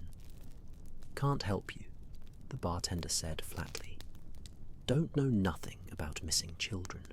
Drink your gin and move along." But the man from the corner table was already approaching, weaving between other patrons with the easy movement of someone who commanded respect through reputation, if not official authority. He was perhaps 50, dressed in clothes that spoke of modest prosperity, a decent coat, a watch chain visible across his waistcoat, boots that were well maintained. His face was unremarkable, except for his eyes, which were small and calculating, missing nothing. "I couldn't help but overhear," he said, his voice cultured in a way that suggested education, but carrying an underlying quality that was less refined. "You've lost a grandson to the sweep trade's unfortunate tendency to misplace its workers. A sad situation, truly. Perhaps I might be of assistance." He gestured to an empty table in the corner, away from other patrons, and Holmes nodded, shuffling in that direction with me following. We sat, and our new acquaintance settled across from us, studying us both with those calculating eyes. "My name is Garnett," he offered, making no move to extend his hand. "I'm a man who facilitates certain transactions, provides certain services to those who find themselves in difficult situations. The regular channels of law and authority often fail people, particularly people of modest means facing problems involving children. I offer alternatives." "What sort of alternatives?" I asked, trying to keep my voice neutral, despite the revulsion I felt at this man's oily manner. "All sorts," Garnett replied, with a smile that held no warmth. "Sometimes children run away and need to be returned to their proper employment. Sometimes employers wish to discipline workers without the intervention of authorities who might ask uncomfortable questions. Sometimes families wish to relocate children who have become inconvenient or troublesome. I facilitate all these services and more, always with discretion and efficiency." Holmes leaned forward, his elderly hands trembling on the table, though I suspected the trembling was entirely theatrical. "My grandson Tommy disappeared from his employer 4 days ago. The man he worked for claims the boy ran away, but Tommy would never abandon his grandmother and me. I believe someone took him, perhaps to silence him about something he witnessed. Can you help me find him?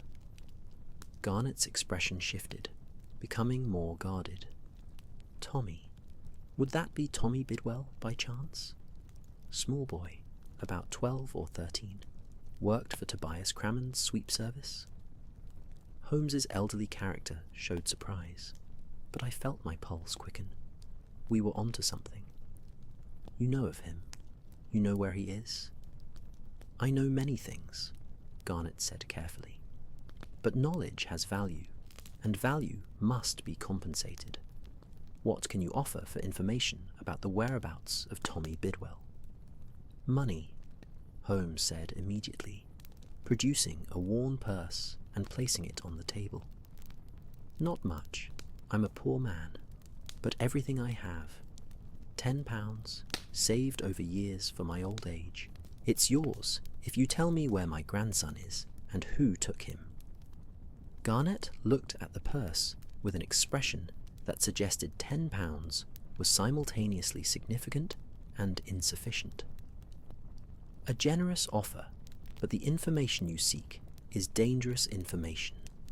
The people involved in young Tommy's current situation are not people one crosses lightly. They have resources, influence, and very little patience for interference. Then you do know where he is, I pressed. Tell us, man. He's just a child. Just a child who saw something he shouldn't have seen, Garnet replied. Just a child who read letters he shouldn't have read, who discussed with his fellow sweeper matters that should have remained secret. Such indiscretion carries consequences, I'm afraid. Holmes's disguise trembled with what appeared to be elderly distress, but which I recognized as tightly controlled rage. Where is he? Is he alive? Garnet regarded us both for a long moment, some calculation taking place behind those small eyes. Finally, he seemed to reach a decision. I'll tell you this much, because I have grandchildren of my own, and I'm not entirely without sentiment. Tommy Bidwell is alive, as of this morning. He's being held in a location where he can cause no mischief, where his knowledge cannot be shared. He's being treated adequately, fed, kept warm, because his captors are not monsters, merely practical people protecting important interests. Whether he remains alive depends entirely on whether those interests continue to require his silence rather than his permanent removal. What interests? Holmes demanded. Who has taken him? That information, Garnet said, rising from his chair, costs more than £10 and more than I'm willing to share in this public forum. But I will tell you this. Stop looking. Accept that the boy is gone, that the reasons for his removal were compelling, and that pursuing this matter further will only result in additional grief. Go home, old man. Mourn your grandson if you must, but do not continue this investigation. The people involved have long arms and short tempers, and they will not hesitate to ensure that others who know too much meet the same fate as the boy. He turned to leave, but Holmes's hand shot out with speed that betrayed his disguise, gripping Garnet's wrist with surprising strength. One more thing, Holmes said, his voice losing its tremulous quality. The letters that Tommy found, do you know what they contained? Do you know who wrote them? Garnet looked down at the hand gripping his wrist, then up at Holmes's face, and I saw realization dawn in his expression. You're not his grandfather, he said slowly. You're something else entirely, and that means you're in considerably more danger than I initially estimated. He wrenched his arm free and stepped back, his hand moving toward his coat pocket in a gesture that suggested a weapon resided there. I don't know who you are, but I'm going to give you the same advice I'd give any man foolish enough to involve himself in matters that don't concern him. Walk away. Walk away now, tonight, and forget you ever heard of Tommy Bidwell, or Ashworth House, or letters in chimneys, because if you don't, you'll find yourself in a situation far beyond your capacity to manage, and no one will mourn your disappearance the way that old woman mourns her grandson. He departed quickly, weaving through the crowd toward the door, and within moments had vanished into the night. Holmes sat back, his elderly disguise still in place, but his eyes sharp and thoughtful. "Well," I said quietly, "that was illuminating." "Indeed," Holmes agreed. "We've confirmed that Tommy is alive and being held somewhere, that his captors are organized and connected enough to have informants like Garnett spreading warnings, and that the letters he discovered are significant enough to warrant kidnapping a child. We've also confirmed that these adversaries know about Ashworth House and are monitoring situations relating to it. And we've been warned off in no uncertain terms," I added. "Warnings often indicate we're approaching something worth reaching," Holmes replied, rising from his chair. "Come, Watson, we've learned what we can here, and remaining longer increases the risk that Garnett returns, with associates less inclined to conversation than violence. We have work to do." We departed the Hanged Man and made our circuitous way back toward more respectable neighborhoods, our disguises maintained until we were certain we were not being followed.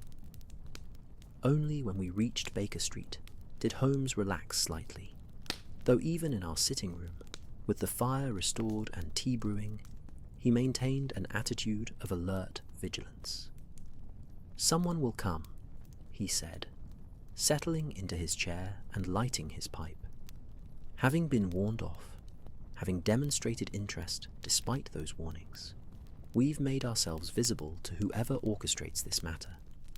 They'll send someone to assess the threat we pose, possibly to make more emphatic attempts at deterring our investigation." "Should we alert the police?" I suggested. "A missing child and a kidnapping are serious crimes." "And what evidence do we possess that would convince the police to act?" Holmes challenged. "The word of a frightened girl, the assertions of an anonymous criminal in a public house, and a note delivered by a child who is missing? No, Watson, the police would thank us for our concern and do nothing. Or worse, their investigation would alert our adversaries that official attention has been drawn, which would likely result in Tommy Bidwell's immediate disposal." The phrase "immediate disposal" struck me with cold force. "Then what do we do?" "We prepare," Holmes said.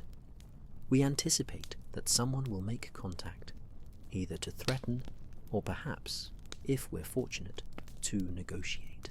We make it clear that we understand the stakes, that we're not acting from ignorance, but from knowledge. And we set a trap, Watson.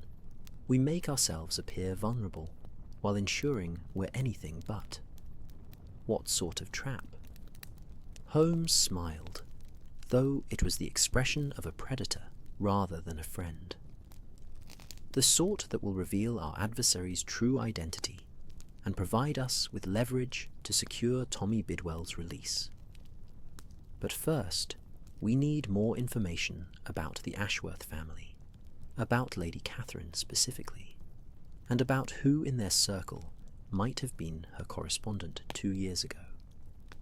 Someone with the initial M, someone whose relationship with her was forbidden and dangerous, someone with enough at stake to kidnap a child and threaten anyone who comes looking." He rose and moved to his desk, pulling out writing materials. "I'm going to send several telegrams, one to my brother Mycroft, whose knowledge of London's aristocracy and their scandals is encyclopedic, another to a contact at Somerset House who can access marriage records and estate documents, and a third to an old friend who moves in artistic circles where gossip flows more freely than wine. By tomorrow afternoon, we'll have a complete picture of the Ashworth family and their connections. And with that picture, we'll understand who has the most to lose from those letters becoming public knowledge. I watched him write with rapid efficiency, his handwriting compact and precise, each telegram a carefully worded request that would yield maximum information with minimum explanation. When he finished, he sealed them in envelopes and went downstairs to dispatch a street Arab to deliver them. It was too late for the regular postal service, but Holmes maintained a network of messengers who operated at all hours. When he returned, he found me adding more coal to the fire, coaxing it back to life after the evening's excitement. "Now we wait," he said, settling back into his chair. "And while we wait, we ensure our defences are adequate. Check your service revolver, Watson. I suspect the next 24 hours may test our resources in ways we haven't anticipated." I did as he suggested, retrieving my old army revolver from its drawer and checking that it was loaded and functional. The weight of it in my hand was familiar and somehow comforting, a tangible reminder that some threats were best met with prepared force rather than merely clever words. The night deepened around us, the fire crackling companionably, the street outside quiet under its blanket of snow. Mrs. Hudson brought a late supper, which we ate with mechanical efficiency rather than pleasure, fuel for what might come rather than a meal to be savoured. Elsie had been put to bed in the spare room, sleeping soundly for the first time in days, her small face peaceful in the lamplight when I checked on her. Holmes spent the later evening hours in contemplation, his pipe sending up wreaths of smoke, his eyes distant.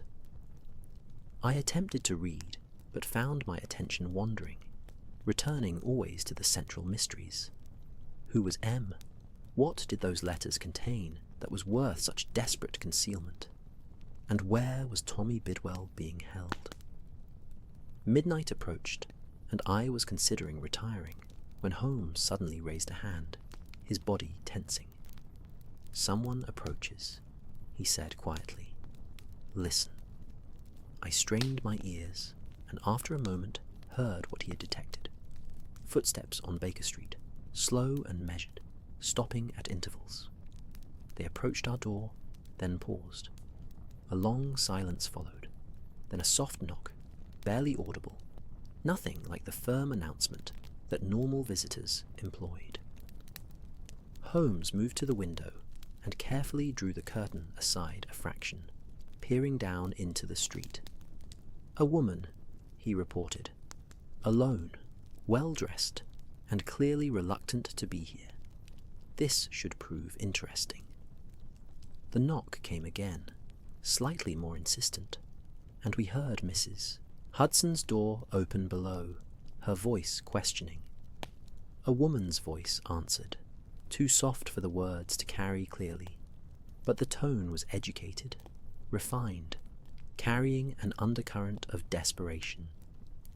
Footsteps sounded on the stairs, and Mrs. Hudson appeared in our doorway, her expression perplexed. "Mr. Holmes, Dr. Watson, there's a lady here who insists she must speak with you immediately. She won't give her name, but she says it concerns the matter you're investigating. I told her the hour was inappropriate, but she claims she cannot wait until morning." "Show her up, Mrs. Hudson," Holmes instructed, settling back into his chair and adopting an expression of polite interest. "And perhaps you might prepare fresh tea. I suspect our visitor has travelled through considerable cold to reach us." Mrs. Hudson withdrew and returned a moment later, ushering in a figure swathed in a heavy cloak, its hood drawn up to conceal her features. Our visitor entered hesitantly, looking around our sitting room, with the wariness of someone entering potentially hostile territory. "Please, sit," Holmes invited, gesturing to the chair I had vacated, moving myself to a position near the door where I could observe her and also intercept anyone attempting to enter.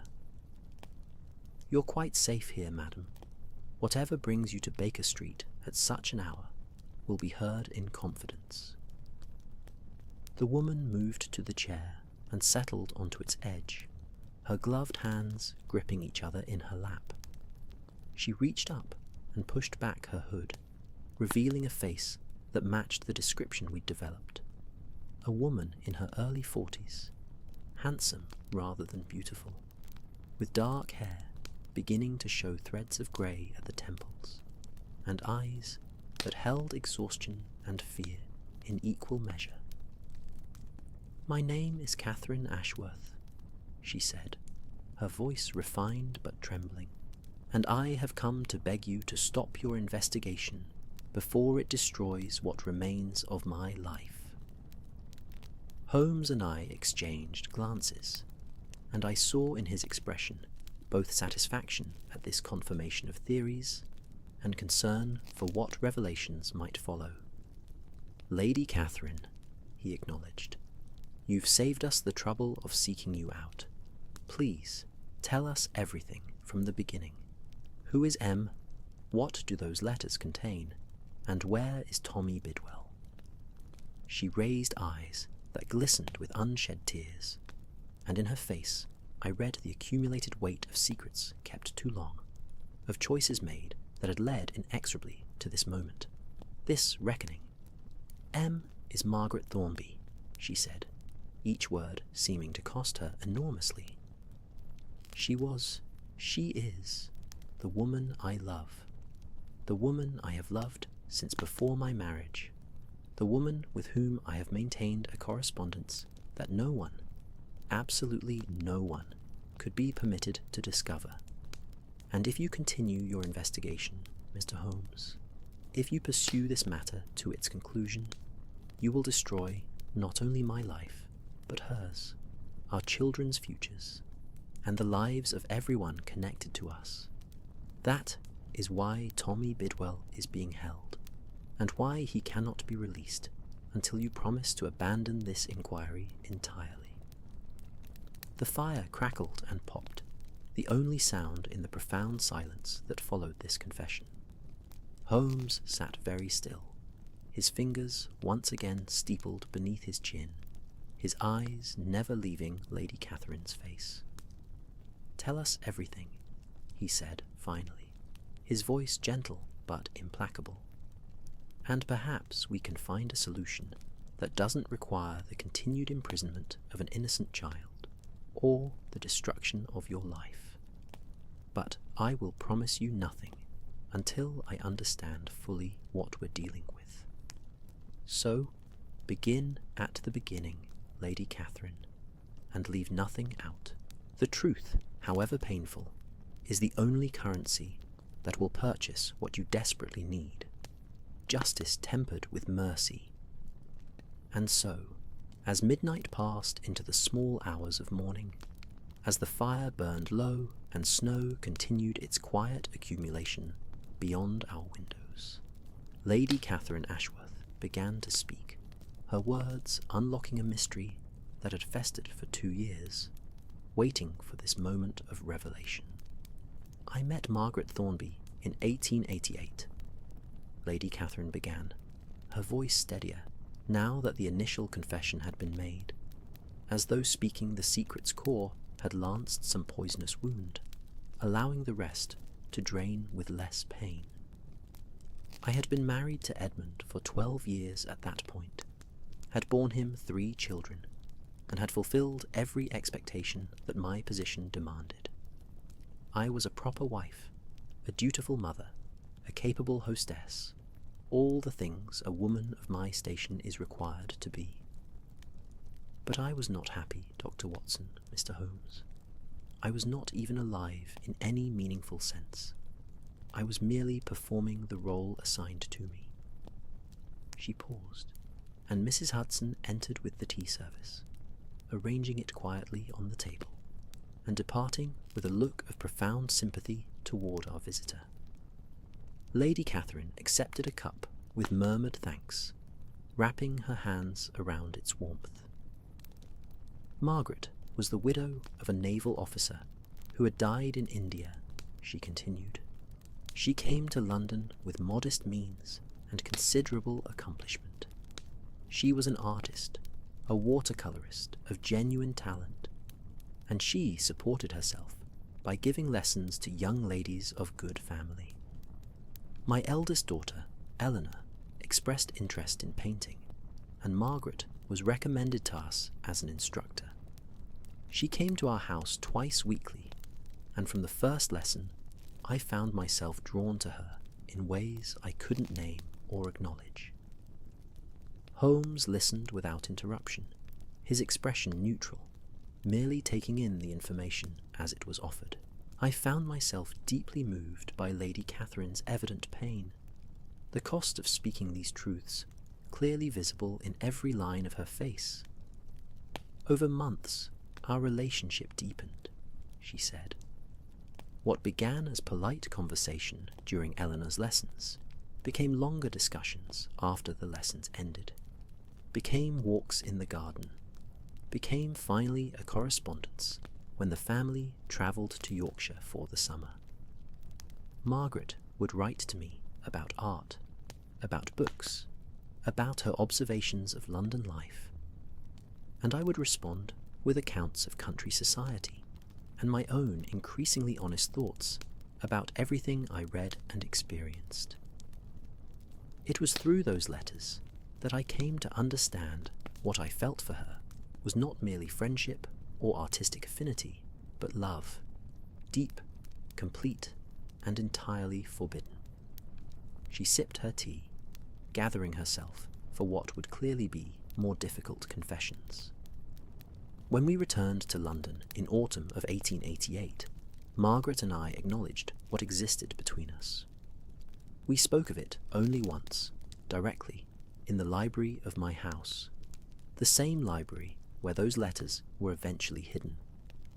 She told me she loved me, and I told her the same, and we both understood that this love could never be expressed openly, could never be acted upon in any way that would be visible to society.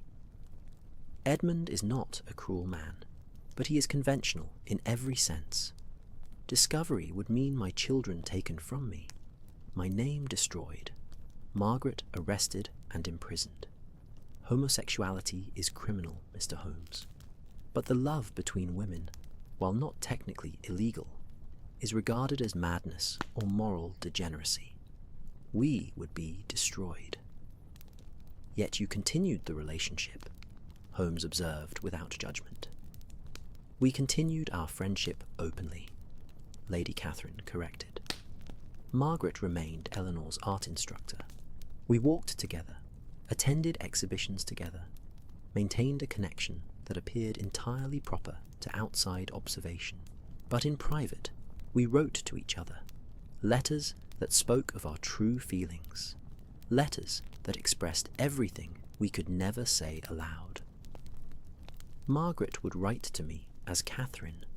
I would respond, and we maintained this dangerous correspondence for months, each letter a risk, each confession of love potentially the evidence that could destroy us both.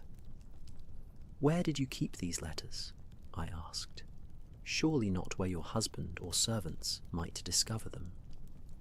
I kept them in a locked box in my dressing room initially, she replied. But in summer of 1889, when we were preparing to leave for Yorkshire again, I became frightened. Edmund had mentioned casually that he might have some of my jewellery reset, which would require accessing the safe where I kept valuables. The letterbox was in that same safe, and though it was locked, its existence might prompt questions. So I removed it, along with all of Margaret's letters, and I hid them in the library chimney, that irregular space where the flue turns, a space I knew about from childhood. from my father's house in the country, where my brother and I used to hide treasures in just such places. And there they remained for over a year, Holmes prompted. Yes, the house was closed for extended periods while we travelled, and even when we were in residence, there was no reason for anyone to clean behind bricks in a chimney. The letters were safe, I thought, hidden away where they could harm no one. I had stopped adding to the collection. Margaret and I had agreed that the danger had become too great, that we must end our correspondence and settle for whatever friendship we could maintain under public scrutiny. It was painful beyond words, but it was necessary. Until a chimney sweep's boy dislodged a brick, I said softly. Lady Catherine's face crumbled. Until Thursday, when my housekeeper sent word to my secretary, we were in Yorkshire, that the sweep children had seemed suspicious, had been found lingering in the library instead of working, had shown obvious interest in something they'd discovered. Mrs. Aldridge is clever and loyal. She's been with my family since before my marriage, and she understood immediately that something in that library represented danger.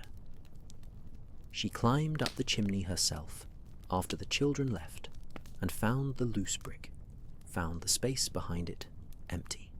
The letters were gone. Holmes leaned forward intently. Did she recover them from the children? Not Mrs. Aldridge herself, no. She sent an urgent telegram to Yorkshire, and Edmund's secretary, a man named Philip Dorset. He travelled immediately to London and began investigating. He discovered that the sweep children had taken the bundle, examined some of the letters, and then replaced them when interrupted. By Friday morning, Dorset had retrieved the letters from the chimney and brought them to Yorkshire, where he delivered them directly to me. Not to Edmund, thank God, but to me. He's a discreet man, Dorset, and he understood from the letter's content that this was a matter requiring careful handling. And what did you do when you received these letters? Holmes asked. I burned them, Lady Catherine said, her voice firm. Every single one except this. She reached into her cloak and withdrew a folded paper, placing it on the table between us, which I kept as evidence that they had existed, in case that proof became necessary.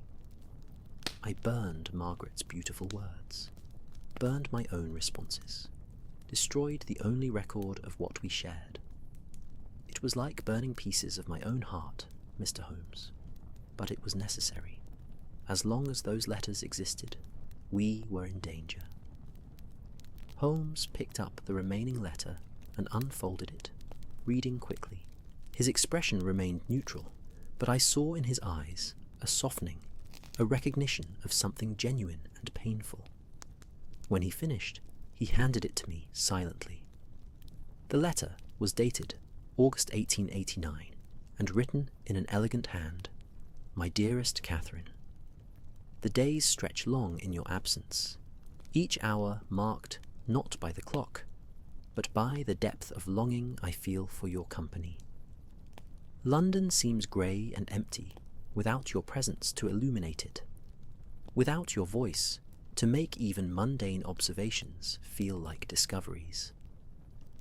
I walked past your house yesterday and found myself pausing, looking up at the windows of the library where we spent so many afternoons in conversation, and I felt such profound sorrow at the knowledge that those days must end, that prudence and danger require us to step back from the precipice toward which our hearts would gladly leap. You asked in your last letter whether I regret what we've shared, whether the impossibility of our situation makes the joy we've known a curse rather than blessing. My answer is unchanged. I regret nothing except the world that makes our love dangerous rather than celebrated. I treasure every moment, every word, every glance that carried meaning beyond what observers could perceive. You have awakened in me capacities for feeling and connection that I thought died with my husband, and regardless of what the future holds, I will carry the gift of your love with me always. But you are right that we must be more careful. The intensity of what we feel cannot be expressed on paper any longer. The risk grows too great, the consequences too dire. Let this be among the last of our letters, Catherine. Let us preserve what we've built by protecting it behind walls of discretion and apparent convention. We will remain friends in the world's eyes, and that friendship must suffice, even as our hearts know deeper truth. With love that defies expression, but must seek it anyway. Margaret. I folded the letter carefully and returned it to the table, feeling the ache of loss and longing it contained, the profound sadness of love that could not speak its name without inviting destruction.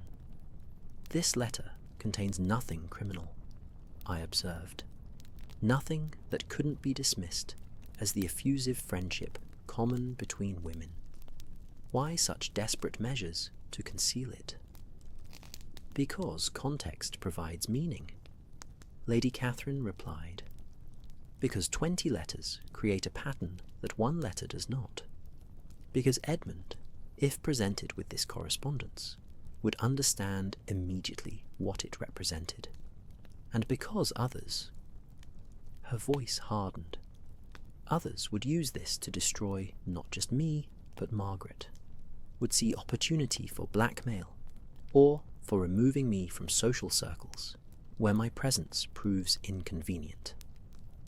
Holmes retrieved the letter and examined it again, this time focusing on physical details rather than content.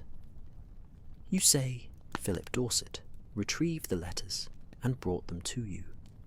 How did he know where to find them? I told him, Lady Catherine admitted. When Mrs. Aldridge's telegram arrived, I understood immediately what had been discovered. I told Dorset exactly where the letters would be, instructed him to retrieve them without reading them if possible, and to bring them directly to me. He did exactly as I asked. And yet, the sweet child, Tommy Bidwell, had already read several of them, Holmes pointed out, had discussed them with his fellow worker. That knowledge remained dangerous, even after the letters were destroyed. Now, Lady Catherine's composure cracked, tears spilling down her cheeks. I know, and it makes me sick with shame and horror. But Mr. Holmes, you must understand. When Dorset informed me that the children had read the letters, that they had discussed their content, I was frantic with fear. Not just fear for myself, but fear for Margaret. Fear that Edmund would learn of this.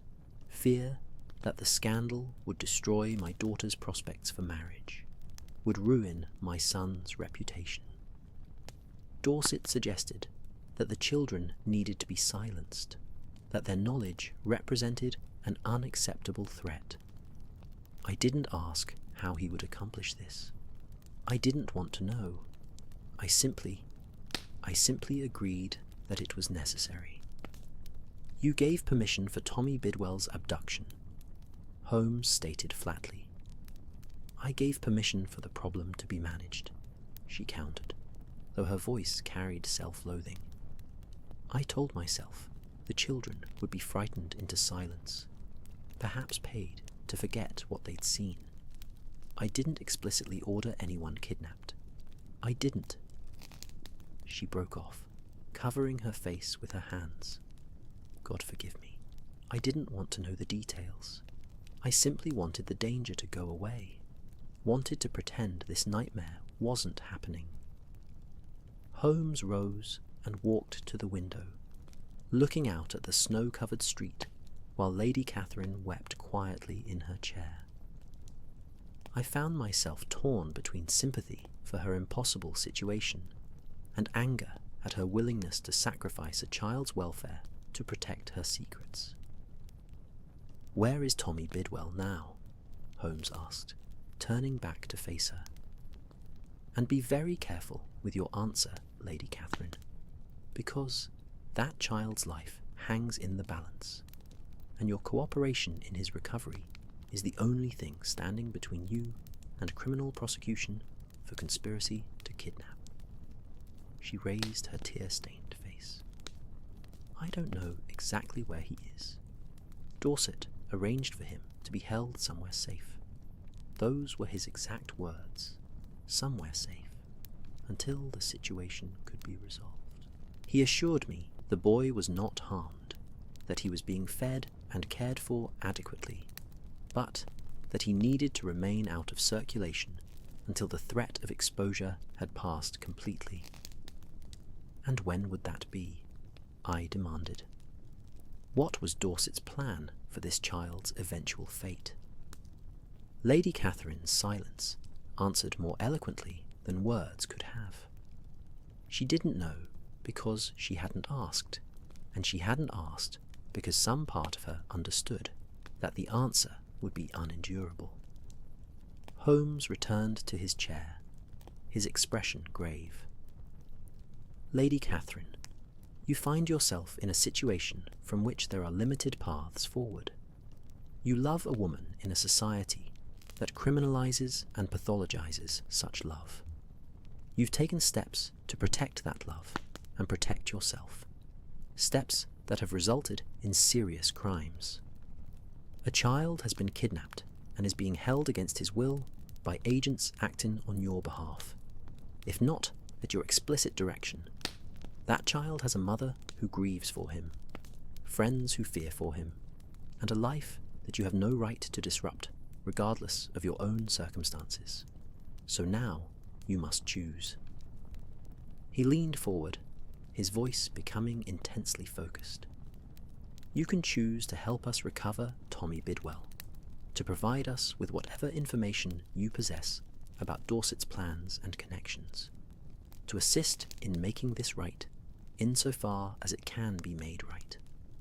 In exchange, I give you my word that the content of those letters will remain confidential, that your relationship with Margaret Thornby will be protected, and that no scandal need attach to your name. Or you can choose to continue protecting your secrets at all costs, in which case I will pursue this investigation with every resource at my disposal, bring Dorset and anyone else involved to justice, and let the consequences fall where they may, regardless of who is destroyed in the process." Lady Catherine looked between us, her face a mask of exhausted desperation. "You would expose me. You would destroy everything I've tried to protect." "I would free an innocent child," Holmes corrected. "What happens to your reputation is of significantly less importance than what happens to Tommy Bidwell. Make your choice, madam. Make it now." The clock on the mantelpiece ticked through long seconds of silence. Lady Catherine's hands twisted in her lap, and I watched as she struggled with the decision before her. Finally, she drew a shuddering breath and spoke. "Dorset maintains a property outside London, a small estate in Essex, where he occasionally retreats for privacy. It's isolated, surrounded by woods, accessible only by a single road. If he took the boy somewhere to hold him, it would be there. The address is..." She provided detailed directions, which Holmes committed to memory, and then verified by having her repeat them. "But please, Mr. Holmes, Dorset is not a cruel man. He's merely protective of the family he serves. He won't have harmed the boy unnecessarily." "Unnecessarily," I repeated, the word bitter. "What harm do you consider necessary when applied to a 13-year-old child?" She had no answer, and her silence spoke volumes about the moral compromises she'd made to reach this point. Holmes rose, his decision clearly made. Lady Catherine, you will return to your lodgings and say nothing to anyone about this conversation. Tomorrow morning you will send a telegram to Dorset, something innocuous about household matters that confirms his continued presence in Essex. You will not warn him that we're coming. You will not attempt to interfere with Tommy's recovery. And you will hold yourself available should we need to contact you. If you do these things, I will keep my word about protecting your privacy. If you deviate from these instructions in any way, I will consider our agreement void. Do you understand? She nodded numbly. What will happen to Dorset? What will happen to me? Dorset will answer for kidnapping, though whether publicly or through private justice remains to be determined, Holmes replied. As for you, you'll live with the knowledge of what you've done and what you've risked. Whether that constitutes sufficient punishment, I leave to your conscience and whatever deity you answer to. Now go, before the hour grows later, and your absence from wherever you're staying becomes notable. She rose unsteadily, and I moved to escort her to the door, ensuring she navigated the stairs safely despite her visible distress. At the street entrance, she turned back to me. Dr. Watson, does Mr. Holmes truly understand what it means to love someone in a way the world forbids? Does he grasp how that love becomes both the most precious and most dangerous thing in your life?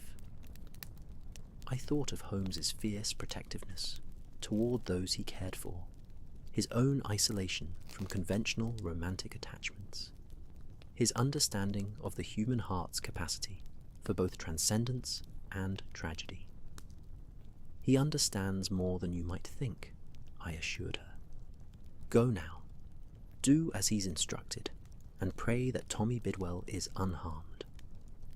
She departed into the snow-laden night, a figure swathed in darkness and secrets, and I returned to find Holmes already making preparations for our journey to Essex.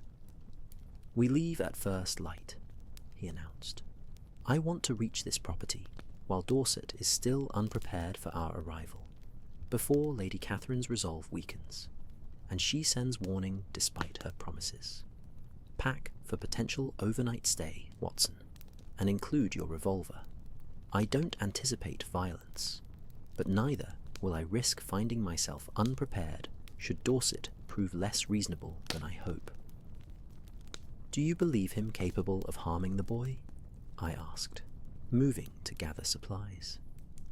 I believe him capable of following orders from someone he views as deserving his loyalty, Holmes replied. Whether those orders extended to permanent removal of a witness depends on factors we don't yet fully understand. But we'll have our answer soon enough. By this time tomorrow, Tommy Bidwell will either be free or we'll know that we're pursuing a recovery mission that has become considerably darker. The remainder of the night passed in preparation and in fitful rest, snatched in chairs rather than beds, neither of us willing to properly sleep, while a child remained in captivity.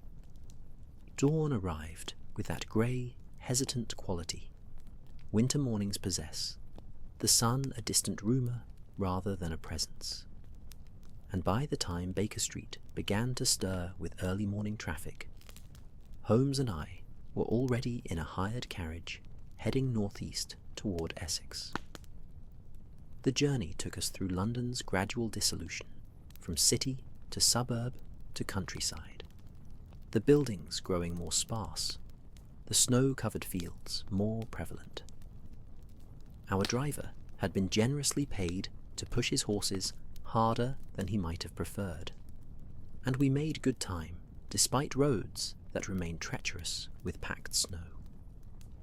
Holmes spent the journey in silent contemplation, his eyes fixed on the passing landscape, but clearly seeing something beyond it. Strategies, contingencies, the various ways our confrontation with Dorset might unfold. I kept my own counsel, my hand occasionally touching the reassuring weight of the revolver in my coat pocket. By mid-morning, we reached the vicinity Lady Catherine had described, a region of scattered estates and wooded parcels, the sort of countryside where London's moderately wealthy maintained retreats from urban pressures. Our driver consulted directions with increasing frequency as the roads narrowed and became less clearly marked, until finally we approached a property that matched the description. A modest manor house set well back from the road, accessed by a long drive lined with bare-branched oaks, smoke rising from one chimney, suggesting occupation. "Stop here," Holmes instructed, when we were still some distance from the property's entrance. "Watson and I will proceed on foot. Wait here for our return, and if we're not back within 2 hours, go immediately to the nearest constabulary and report that Philip Dorset is holding a child against his will at this address." The driver, who had been paid enough to secure his discretion and cooperation, nodded his understanding. Holmes and I disembarked and set off through the snow, approaching the property from an angle that used the tree line for concealment. The house revealed itself gradually, a square, practical building of perhaps a dozen rooms, architecturally undistinguished but well maintained. No signs of life showed in the windows, though the smoke from the chimney indicated recent fire tending. A small stable stood to one side, and I noted a single horse visible through its open door, suggesting that Dorset had indeed taken up residence here. We approached cautiously, using the natural cover provided by ornamental hedges that flanked the drive.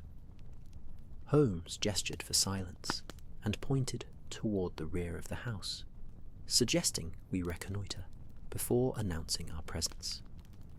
We circled around, our footsteps muffled by snow, until we had a view of the building's back elevation. Here we found what we sought, a small window at ground level, barred with iron, set into what was clearly a cellar or storage area. And visible through that window, barely discernible in the dimness within, was a small figure sitting on the floor, wrapped in a blanket. Tommy Bidwell, alive and apparently unharmed, but unmistakably a prisoner.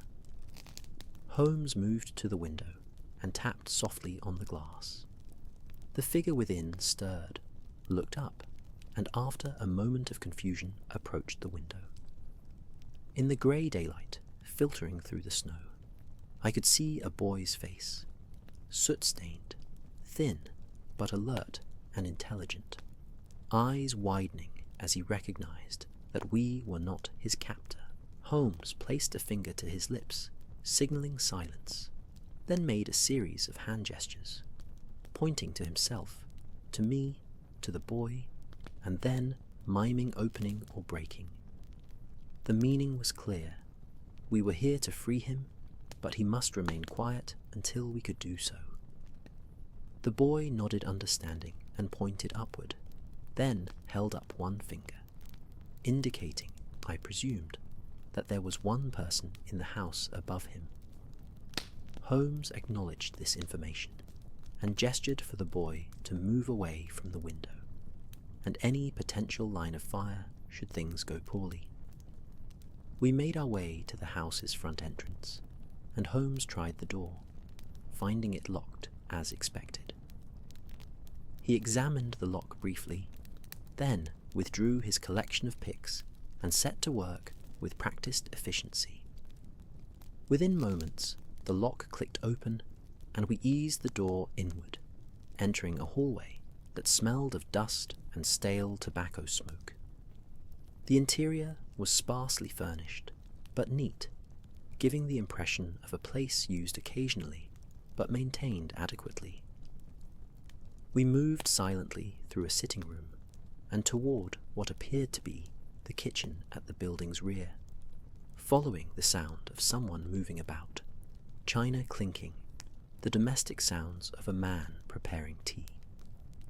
Philip Dorset was revealed to us as we entered the kitchen, a man of perhaps 40 years, dressed in shirt sleeves despite the cold, average in height and build, his face unremarkable except for eyes that suggested intelligence and capability. He looked up as we entered, and I saw surprise register, followed immediately by calculation as he assessed the threat we represented. "Gentlemen," he said, with remarkable calm, setting down the teapot he'd been holding, "I confess I'm surprised to see visitors, particularly visitors who enter without knocking. Might I inquire as to your business?" "My name is Sherlock Holmes, and my business is recovering Tommy Bidwell," Holmes replied directly. "He's in your cellar, held against his will, and you're going to release him to us immediately." Dorset's expression didn't change. "I'm afraid I don't know what you're talking about. There's no one in the cellar." "Mr. Dorset, we've seen him through the window," I interjected. "The game is up. Release the boy now, and we can discuss how this matter will be resolved with minimal damage to all parties. Refuse, and we'll simply break down the cellar door and take him, at which point the police will become involved and your situation will deteriorate considerably." For a long moment, Dorset stood frozen, and I could see him running through options, calculating odds.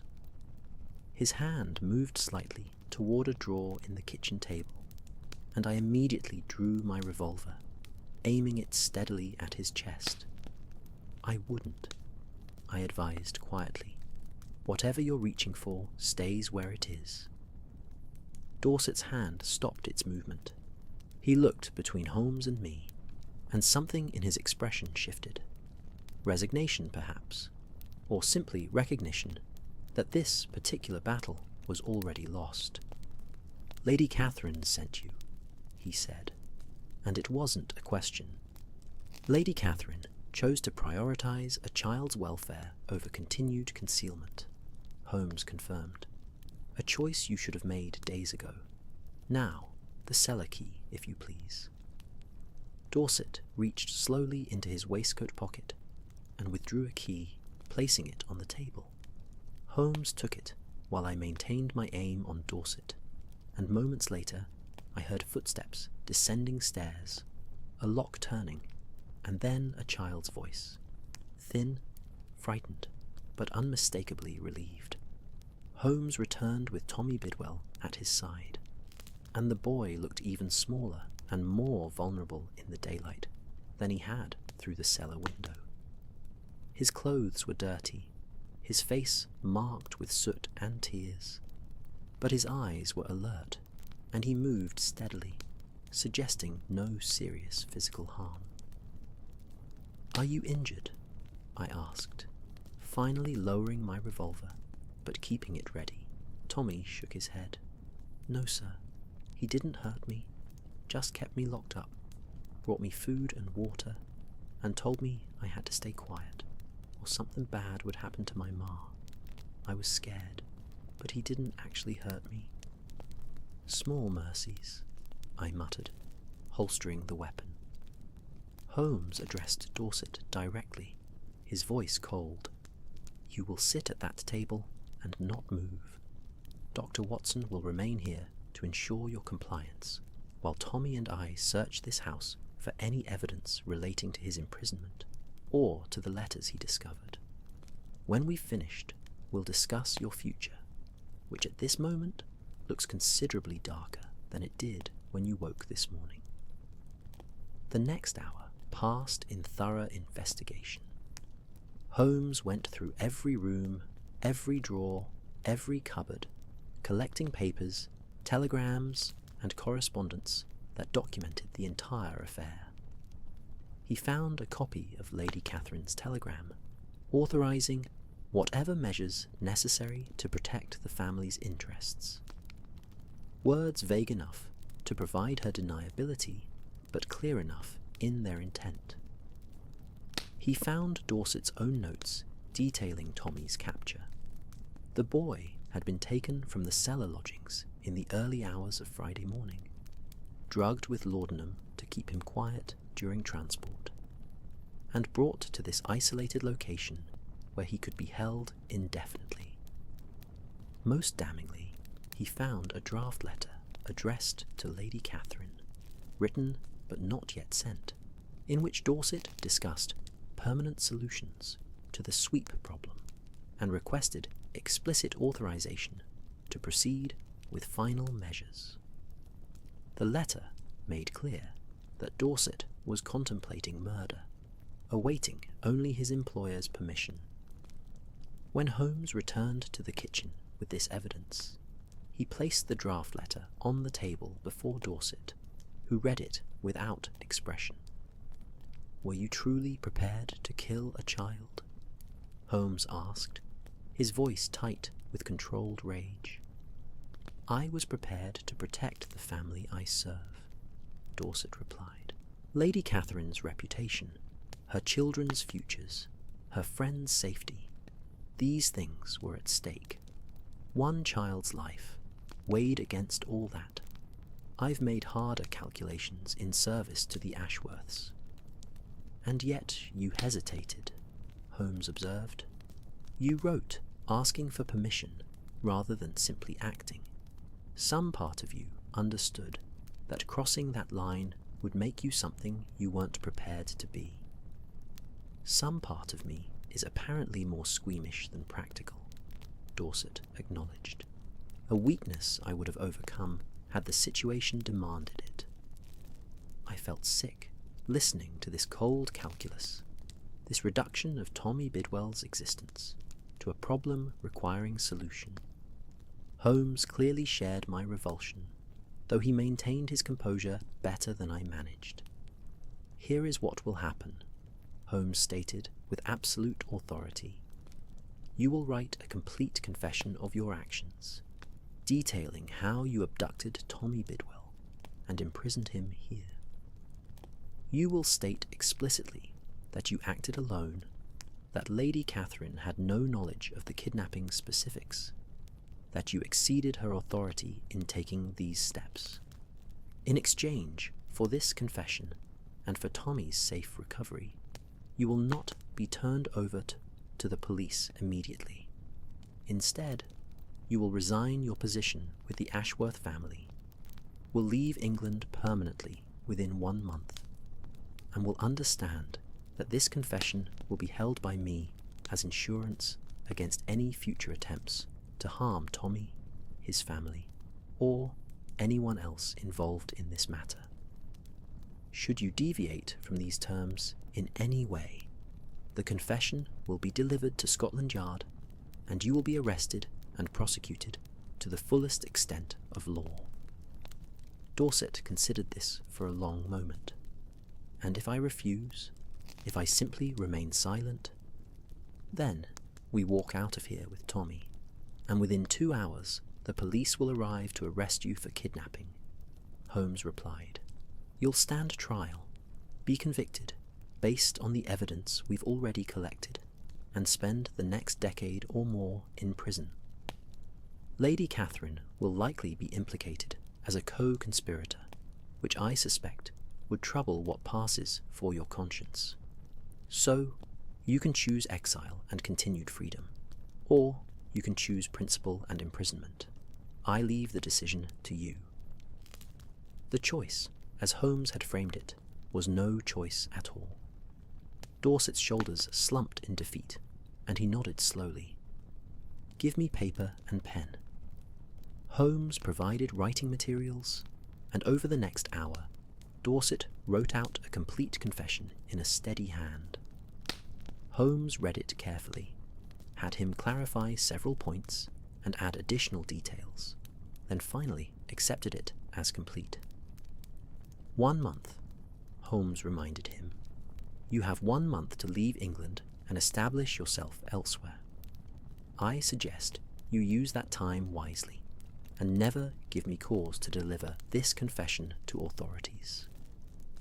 We departed with Tommy between us, leaving Dorset sitting at his kitchen table with his cold tea and his defeated future.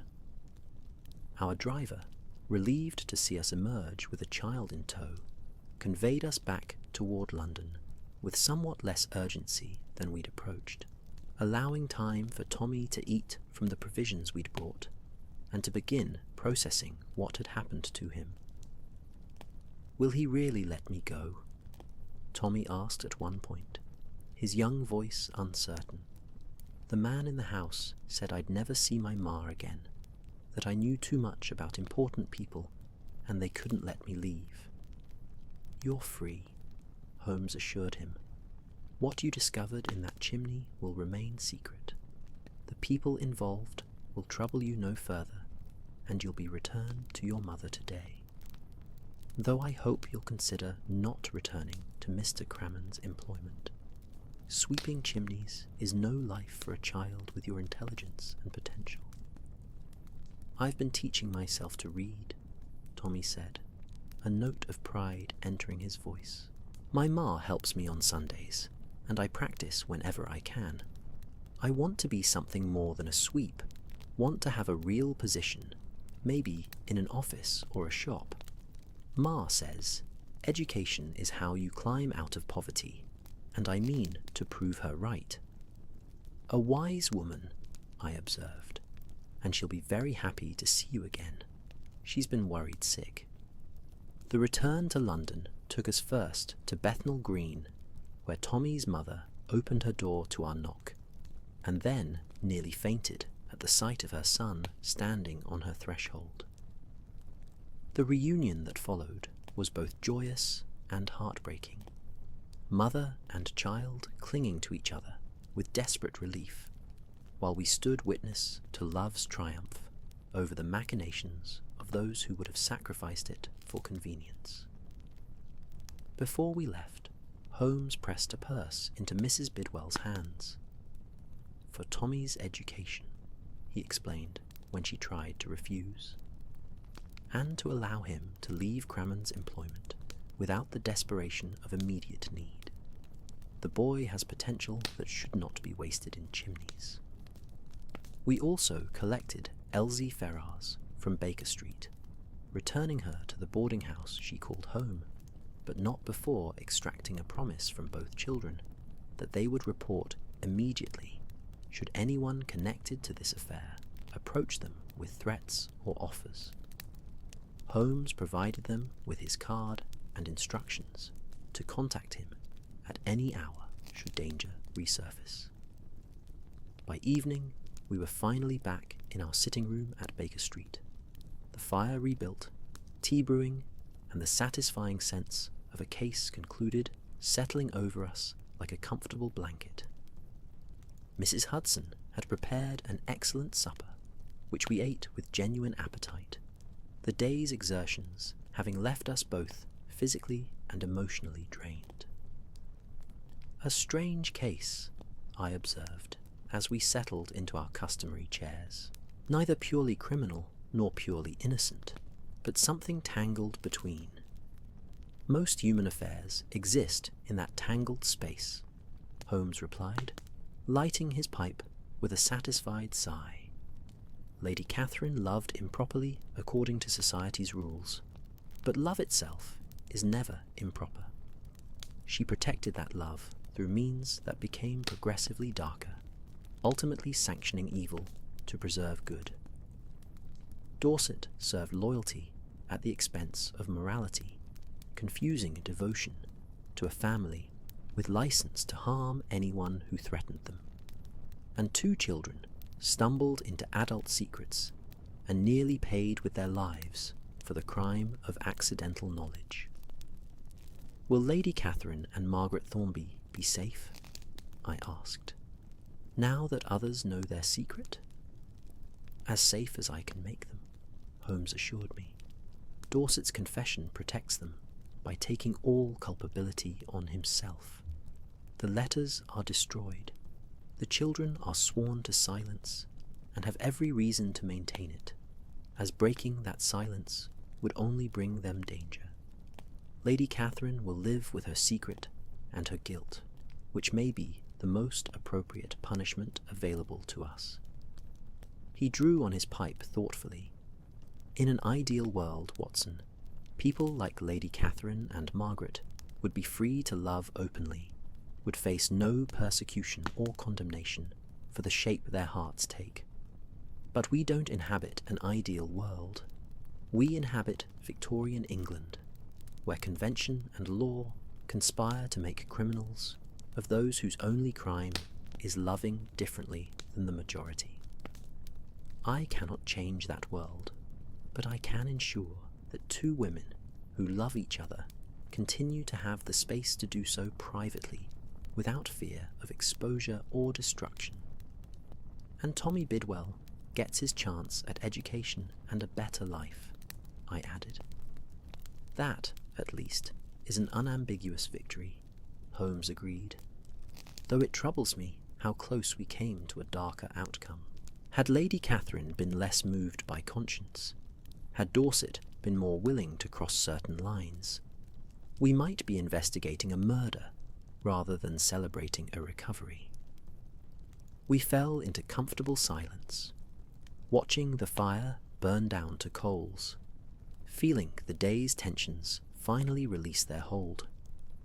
Outside, Baker Street settled into its evening rhythms, and somewhere in Bethnal Green, a mother and son sat together over their own fire, practicing letters, planning futures that extended beyond chimneys and soot.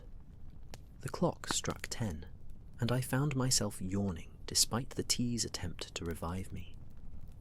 "I think I'll retire," I announced. "Today has been rather more strenuous than I anticipated." "Sleep well, Watson," Holmes said, without looking away from the fire. "You've earned your rest. Tomorrow we'll draft a complete account of this affair for our records, though it's one case that will never see publication. Some mysteries solve themselves best in shadow rather than light." I agreed and made my way to my bedroom, where I fell into dreamless sleep almost immediately, exhausted but satisfied. When morning came, grey and cold but peaceful, I found Holmes already awake, writing at his desk with the focused intensity he brought to documentation. "Good morning," I greeted him, recording our adventure with the chimney sweep and the hidden letters. "Indeed," he confirmed, not looking up from his writing, though with names changed and details obscured to protect the innocent and not quite guilty alike. "This will be the case of the winter letters, I think, with the principals identified only by initials and the resolution left intentionally vague. Future readers will understand the mystery, but not the specific identities involved." I looked over his shoulder at the neat handwriting filling page after page. "You're being unusually protective of your client." "Because this client had the courage to choose right over expedience when the moment demanded it," Holmes replied. "Lady Catherine could have let us flounder, could have continued prioritizing her secret above a child's welfare. Instead, she came to us in the middle of the night, confessed her involvement, and provided the information necessary to secure Tommy's freedom. That choice, made in fear and shame, deserves respect and protection." He set down his pen and turned to face me. "We deal in secrets, Watson, you and I. We learn things about people that they'd prefer remained hidden, and we have tremendous power to destroy reputations and lives through careless revelation. That power must be wielded carefully, with attention to whether destruction serves justice or merely satisfies public curiosity. In this case, justice required freeing a child and ensuring his captors faced consequences. It did not require exposing a woman's private love to public condemnation. "You're more romantic than you let on," I observed with a smile. "I'm practical," he corrected. Romantic love, in whatever form it takes, is one of humanity's few reliably noble impulses. When it harms no one, when it exists as a private joy between consenting adults, it deserves protection rather than persecution. Lady Catherine's love for Margaret Thornby harmed no one until she allowed fear to drive her toward harming a child. We've corrected that wrong. The love itself requires no correction. Over the following days, the case's loose ends tied themselves off neatly. Dorset resigned his position and departed for the continent, reportedly taking employment with an American family living in Paris. Lady Catherine and Margaret Thornby continued their careful friendship, now with the knowledge that at least 2 men in London knew their secret and would protect it rather than exploit it. Tommy Bidwell, freed from Crammond's service, entered a charitable school that Holmes had discreetly arranged and paid for, beginning the education that would eventually carry him far from chimneys and poverty. And Elsie Ferrars, that brave young girl who had walked through snow to bring us the mystery, found new employment as well. Mrs. Hudson, declaring that she needed assistance with the increasing demands of managing Baker Street and its unconventional tenants, took her on as helper and apprentice, ensuring she had food, shelter, and the kind of future she deserved. Life returned to its customary rhythms. Cases came and went, each one adding its own story to the collection Holmes meticulously maintained.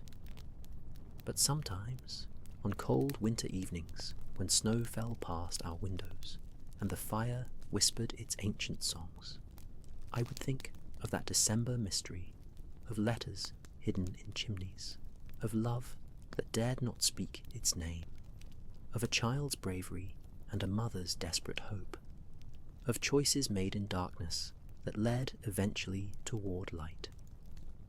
And I would feel grateful for my partnership with Sherlock Holmes, for his brilliant mind certainly, but more for his capacity to see the human heart in all its complexity, to judge not by society's rigid standards, but by his own carefully calibrated sense of justice and mercy. In a world that often seemed determined to crush anything that didn't conform to narrow expectations, it was no small thing to encounter someone who understood that love, in any form, was worth protecting, and that a child's life was worth risking everything to save. The fire would crackle, Holmes would draw on his pipe, and outside, Baker Street would settle into its evening quiet, while somewhere in the great city beyond our windows, people loved and hoped and struggled in their own ways, carrying secrets that might never be spoken, but which shaped their lives just as certainly as any public declaration. And we who knew some of those secrets kept them safely, understanding that this too was detective work, not merely solving mysteries, but deciding which truths needed telling and which deserved gentle silence, which revelations served justice, and which merely served destruction. The Chimney Sweep's winter tale thus concluded, not with triumphant fanfare, but with quiet restoration. A child returned to his mother, a love protected from persecution, a secretary exiled but not destroyed, and 2 detectives sitting by their fire, witnesses to human complexity and guardians of the worthy secrets they had uncovered. And so, dear friend, we reach the end of this particular winter's tale, this mystery that unfolded in the gaslit streets and snow-covered landscapes of Victorian London. Tommy Bidwell found his way out of chimneys and into classrooms, carrying with him the determination his mother had instilled and the second chance that Holmes's intervention had provided. Lady Catherine and Margaret continued their private happiness, guarded now by discretion and by the knowledge that at least some allies existed in an often hostile world. Even Elsie Ferrars found her path forward, transforming from exploited child labour into Mrs. Hudson's trusted assistant, learning skills that would serve her well throughout her life. The letters that started everything remain destroyed, their words turned to ash, but the love they documented continued, quieter perhaps, more carefully hidden, but no less real for its necessary concealment. And somewhere in Holmes's carefully organised case files, recorded under changed names and obscure details, the story exists as a reminder that justice sometimes wears gentler faces than punishment, that mercy can coexist with accountability, and that the detective's art involves not merely discovering truth, but deciding wisely what to do with truth once it's been uncovered. If you've enjoyed this journey through gaslit London, through snowy streets and hidden letters, through the mystery of the chimney sweep's winter tale, I invite you to subscribe to this channel, to leave a like if this story brought you some measure of peace or interest, and to return again whenever you need a companion through the darker hours. There are many more stories to tell, many more mysteries to unfold, many more evenings where we can sit together by imaginary fires and let the troubles of our own time dissolve into the gentler dramas of another era. And now, dear friend, I wish you the deepest, most restful sleep. May your dreams be peaceful, your rest complete, and your tomorrow bright with possibility. Let the images of this story drift through your consciousness like snow through lamplight. Beautiful, gentle, gradually obscuring the sharp edges of daily life beneath soft accumulation. Let Holmes's pipe smoke and the Baker Street fire and the Victorian winter all blend together into a tableau of safety and resolution, where mysteries always find solutions and children always find their way home. Sleep well, sleep deeply, and know that whatever secrets you carry, whatever loves you harbour, whatever dreams you chase through your waking hours, they too are worthy of protection, worthy of hope, worthy of the gentle justice that looks beyond convention to recognise the human heart in all its beautiful complexity. Good night, and may your winter, whenever it comes, bring its own small miracles and its own moments of unexpected grace. The fire fades to embers, the snow continues its quiet falling, and somewhere in the distance a clock chimes midnight, marking not an ending but a transition into the peaceful territory of sleep, where we all become, for a few hours, free from the weight of our secrets and the burden of society's expectations, where we can simply rest and dream and begin again.